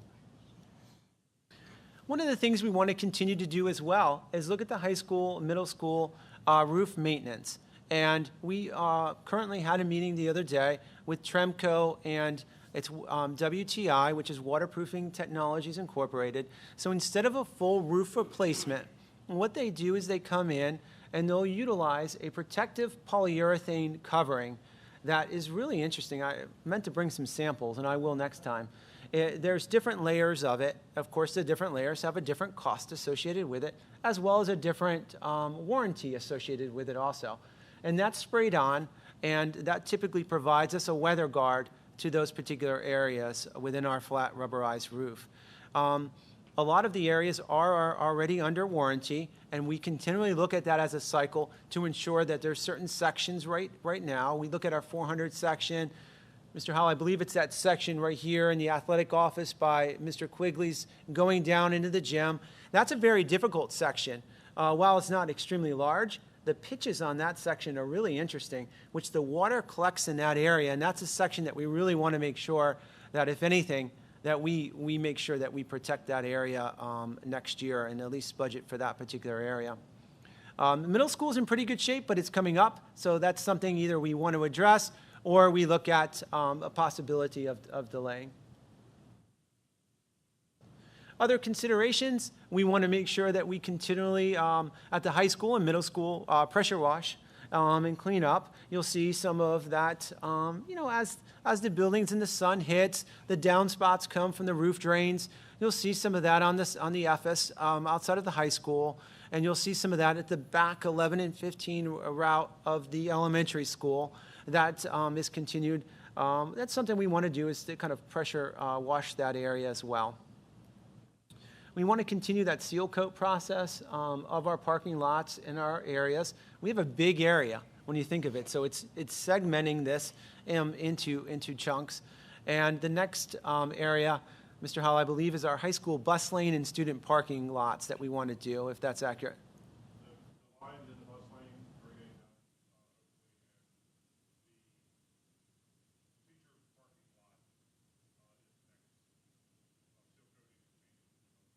And that will include the numbering as well as including the visitor spots being labeled very clearly and enlarging some of those numbers so we can see those a little bit better. Definitely. This is definitely something that we want to look at in the future, and having conversations with Mr. Funk and having some conversations, I believe, also with some of our custodial staff, is we want to take a look at replacing the green floor with something that's a little bit more modern, something that's a little bit durable, and brightens up that particular cafeteria as well. One of the requests that we look at in the cafeteria is that lower hanging ceiling. And when we looked at, is there a possibility, right, to remove some of those ceiling tiles? But because of the way that the roof is and some of the conduit that's there, and also I believe some of the way that the returns in the HVAC system is, that's not a possibility. Well, one of the possibilities is for us to get a little creative with our engineering and look at a different floor, because we know that paint, flooring, and sometimes furniture can enhance the design of a particular room. Plus, if you look to the left and you look to the right of the cafeteria on either side along the walls, you'll notice that there are some concrete, that's where there's a section there where there's a joint or a concrete expansion. Well, that is beginning to split, and we want to address that, and we believe there's a flooring solution that could come in and provide something that we believe is a little bit more modern. I have an asterisk by that because we believe we may be able to utilize some funding for that through ESSERS because of some, I would say, a quote that came back from our HVAC controls that was much better than the actual, came back much better than the quote, because when they were in, they were able to find that some of those controls were able to be repurposed. So that's definitely a plus. Dr. Fox, what's under the floor? I believe it's cement with a lot of glue. Oh, I didn't know if we could lower the floor because there's the steps there. Yeah. That's a possibility too. We're not sure if the gym floor is there or not, but we will see. I don't believe it is. We wanted to be able to take a section off and see, but we couldn't do that. But I believe it's concrete and glue, the way that it's moving away from each other. I don't know that for a fact. Do you know, aside from getting the price for the floor, do you know the price if we moved those tables to one of the other schools and replaced that with larger tables and folding chairs? Yeah, absolutely. That would also be part of that cafeteria enhancement. That would roughly be, I'm going to say, about $49,000 to replace those tables with chairs. And I think twofold, it's important to note that yes, we can repurpose some of those cafeteria tables with the smaller desks and some of the benches that honestly some of our students, that's not the most comfortable, but I also see it as an asset for twofold. It's a possibility of being able to use that room also for professional learning, because otherwise one of the professional learning places that we have is the media center. There's not enough room to sometimes bring in all of our teachers. We could utilize it here, but then it's more of an auditorium lecture style. So having that ability to collaborate allows itself to do some professional learning. And also our students can use that also for a learning space as well. And that's cool, because then we can pull classes down and do some of that smaller group instruction in that multi-purpose room. So it stops becoming just a place to eat, but more of a cafeteria multi-purpose center as well. The chairs would actually be chairs. We could be able to use those also for other things such as graduation, and it wouldn't lend us to have to rent those in the future. Yes, ma'am.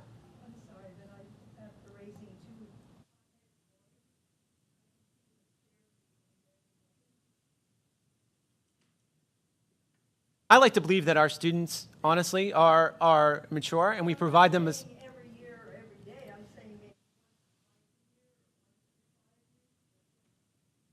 Sure, I would... Yeah, absolutely, and certainly I appreciate that. I also believe that when we enhance spaces and we provide these opportunities for students, that they raise to that level also as well. So that's a fair point, and having brothers, I can appreciate that. I hope they're not listening. Sure if this is even the time to talk about this or not, but I was at, I don't even know what high school, where they actually had booths along the outer perimeter and then regular tables on the inside. I don't know if that would, I don't even know if that space would lend to that. Yes, I would say I have a multi-year vision for the cafeteria, the first with tables and chairs, then high top tables, charging, booths. Yeah, but you know, one bite at a time. So Yeah. yes. But I meant even if that is sort of the plan, then obviously picking the tables that will allow for that future plan, because I kind of like that. And it does even, you know, when you were saying about multi-purposing, when you think about kids doing like a small study group thing, they can almost go into a booth or just two kids, or, you know, whatever. Keeping, of course, the inappropriate stuff that could happen in booths away from stuff. But you know what I mean? It might have that multifaceted. So I like great minds think alike. You know what I mean? Absolutely. I think that's a trend, right? What can be used for multifunction, what can be flexible, what can be adaptable, and what can be used over time, and durable. That withstands the test of time, too. That's really important. Looking at middle school flooring, there's a couple of components in the middle school that we want to address. You'll see this picture here is some of the linoleum. To the lower right-hand side, you'll see some of the flooring. The bottom, that's starting a little bit of some buckling there. So we want to repair that, and we believe that's something that we can do. Could be air that gets underneath that, and we just want to make sure that doesn't become a lingering problem. That's when you first walk outside of the district office and you start heading down towards room 133, and right in front of Mrs. Black and Mr. Schlesler's office in that area, as well as where the IT office is in that region too. Kind of that newer build. It's right in a couple of sections there, so we want to get that repaired. And the other is the middle school music and choir rooms. You'll see that's a pretty good picture there of just some of the wear and tear on the current carpet that's in there, and replacing that carpet with some newer carpet or possibly tile based upon what the recommendations from our teachers are. So we'll talk with them and see as music teachers and choir teachers, what's best for sound, what's best for durability, and what's best to enhance their curriculum. And I was just thinking about the, go ahead, I'm sorry. Oh, just real quick, with the carpet, because I always liked carpet until the last couple years. Now I find it's gross. Like even, Scott, what do you think? Like, even from a maintenance perspective, not that I hope that we're short-staffed forever, but is it, maintenance-wise, is it better for the schools? Like if we're going to start replacing carpet, that we replace it with floor? Is that what we're seeing that schools are doing now? Like as far as, is it easier to maintain? Oh, carpet is?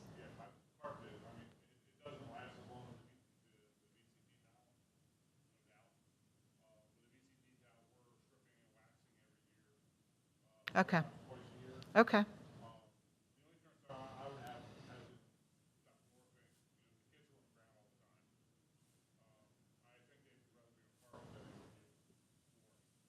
Yeah. When we looked at the cafeteria, we did look at different options up there also. Yeah, and I was thinking the elementary school might be a little different. I know we had carpet squares, but I still think that used to be on carpet. That wasn't on floor. But I appreciate you telling me that because I wouldn't have thought about that stripping and everything. We are using carpet squares, so if we get a damage, we can pull that one off. Okay. Oh, great. Thank you so much. Thank you.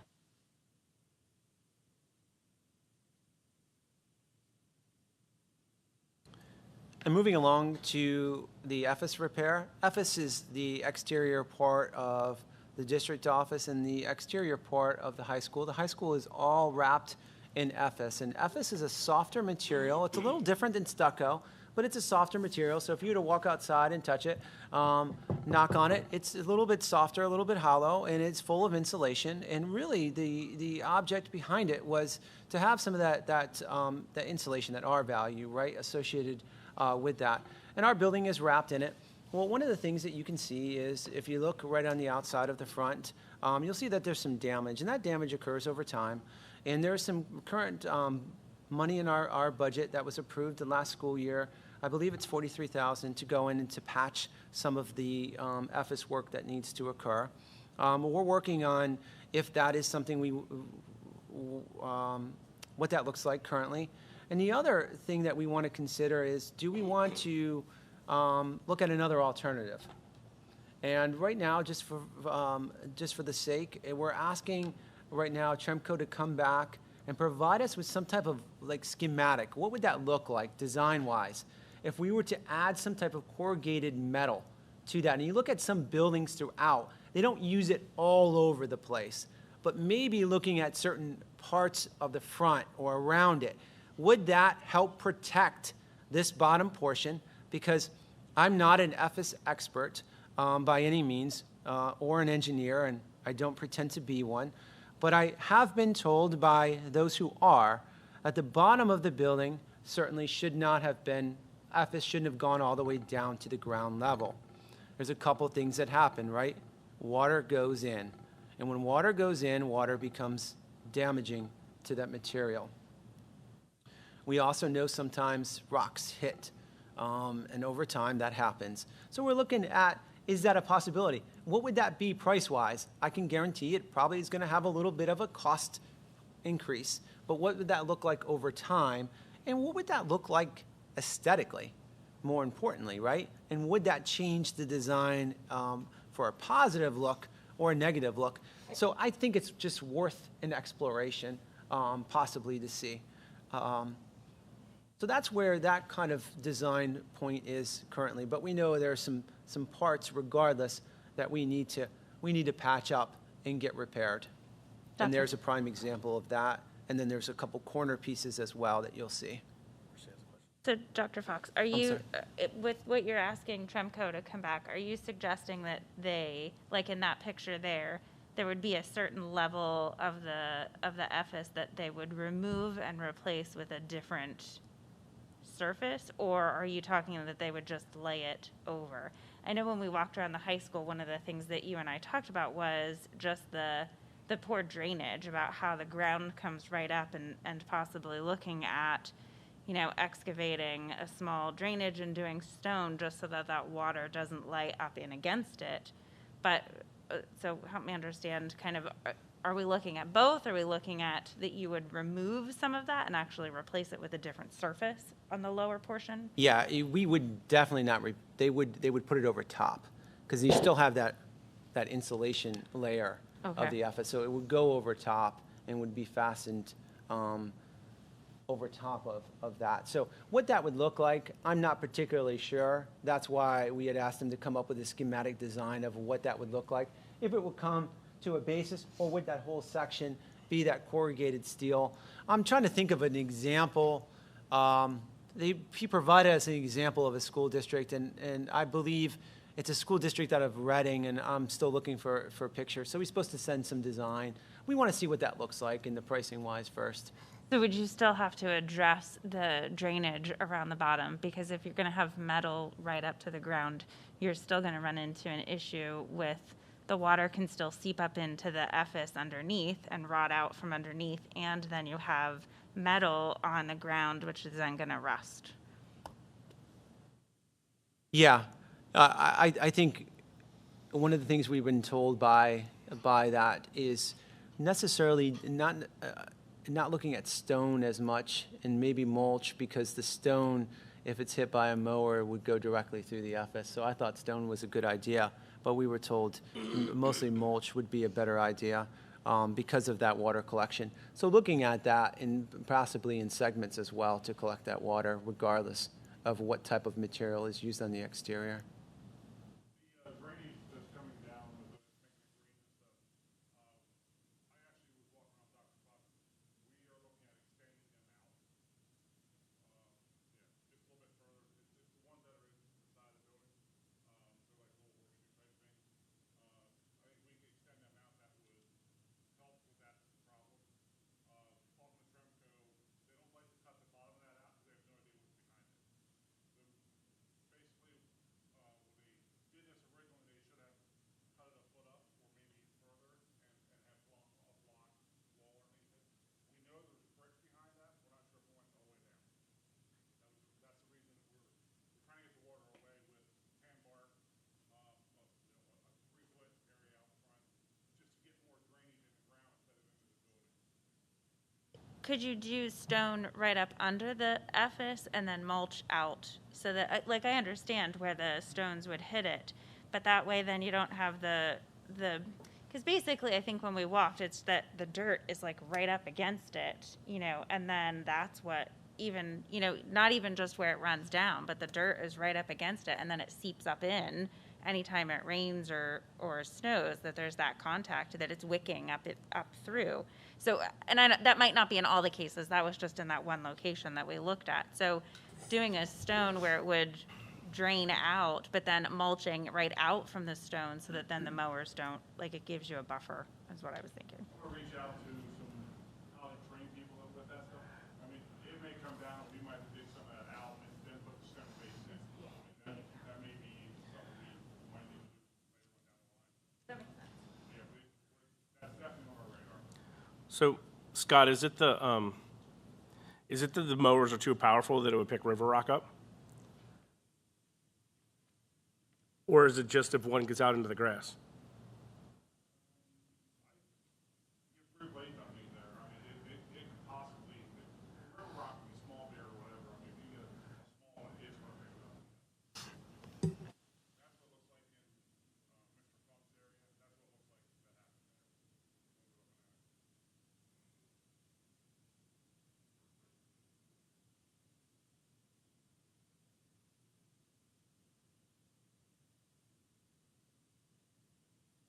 And last but surely not least, taking a look at the high school gym bleachers. And I would also add the middle school bleachers to this as well. And it's looking at, it's important to note that this is more of a long-term plan, because there is no, our bleachers are inspected each year at both the high school and middle school. One of the things that is a possibility is looking if they were to be able to update or retrofit the bleachers, which it would include some type of anti-slip on the step, which would include a railing, which would include another sub-step you would see to the gym floor, and updated guardrails. That's an ask, and that's back right now with the vendor to ask them if that's even a possibility, and to see what that would be price-wise. We got a rough estimate, and again, this is an older estimate, so again, what we're hearing with all vendors is a 10 to 12% increase possibility in the summer. So the estimate we received is around $295,000 to replace high school bleachers as well as replace the middle school bleachers with a plastic type of bleacher that you see in some gyms throughout both high schools, middle schools, and colleges. So that 295 is not just to update add a railing and a step. That's to completely replace them. Yes, ma'am. That's Okay. to completely replace. Okay. We have not gotten back that quote to if we're able to retrofit and what that would look like. We wanted to see the comparison of the two. Yep. My understanding was that if we had to replace it. Is that correct or not? Dr. Rubish, I don't have that answer at this time. Okay. Right now, it's with the vendor trying to get some numbers, and I believe that if they're able to provide that, we'll take a comparative look, and we'll ask that question again to them to see if, in fact, we can retrofit it, because it does that augment what's already grandfathered in. Yeah, my understanding was that we're okay the way we are because we're grandfathered in, but if we want to change it at all, we got to do the whole thing. Yeah, I don't particularly have that answer. I will defer to them, and they are a company that also inspects, so they should know that answer to be able to provide that to us. And that's what this price is. This is to replace it. This $295,000 is a quote to replace both high school and middle school, correct? And those are that has the steps with the railing and also the ADA cut out for a section that if we had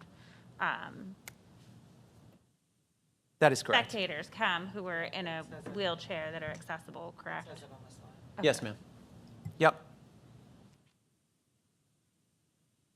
Would this come out of facilities? Would this come out of athletics? Or where would we see this on the budget? Here's why I'm torn. Because $295,000 sounds like a big and a small number at the same time, especially when we see the uptick that we've had. One of the positives with coming out of COVID is I think in our sporting events, in our football games, and all of our fall and winter activities, we've seen an uptick in community coming. Mr. Quigley, I think, has done a great job with the Golden Pass and all these different things to get the community to come back. And we're making all these improvements, and then I was really shocked when I went into that gym on that Saturday morning to see these bleachers, because they're a lot worse than I remembered them being. So I feel like we want to find this money as soon as possible. I think I think this is something certainly that it would be a capital expense. I think this is something, as we proceed with the march, it's something we consider, and we need to take a look at the holistic budget and see where certainly that the numbers play, and certainly see if this is a 22-23 or a 23-24, just to be prudent in terms of everything at this particular point, and look at the long-term plan. But I think it's responsible to know that this is something that is on the radar, that we are considering and want to, and we'll see how it plays out in terms of the overall budget. But that's a really, really good question.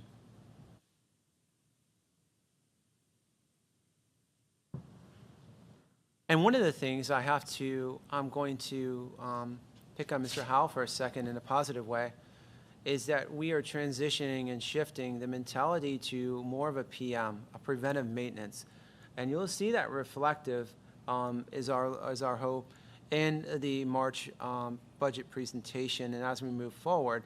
Looking to adding a preventive maintenance agreement that includes more of belt replacement, the greasing of different parts, looking at the changing of fluids in our HVAC systems, the valve checks, a lubricating of the certain parts, and changing of filters on a regular basis that allows our current maintenance staff to do other things, but yet has this on a regular routine cycle. And then what we hope, what our goal is to put this on preventive and then take away some of that in terms of allocating for repairs and accidentals, being more proactive rather than reactive. And I commend him and I commend the team for really taking a hard look at what this looks like, but knowing full well that we would be looking at an organization to do this, freeing up our maintenance team to be able to do other things, and then focusing less on we wait until something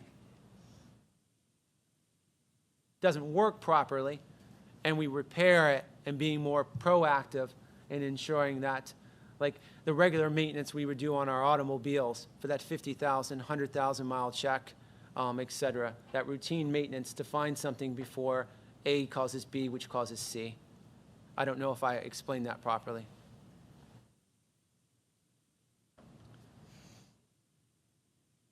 Questions? That's good stuff. That kind of front loads, I think, some of our discussions for March, which I'm excited about already to get to work on what the March caucus will look like. So we'll get to the February board meeting first, and then we'll begin that work when it comes to the March caucus.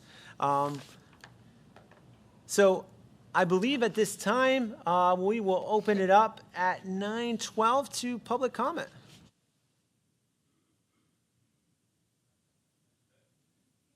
I don't believe at this time we have any public comment through the.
Thank you. And I couldn't agree more that athletics and activities are an extension of our academics. Absolutely.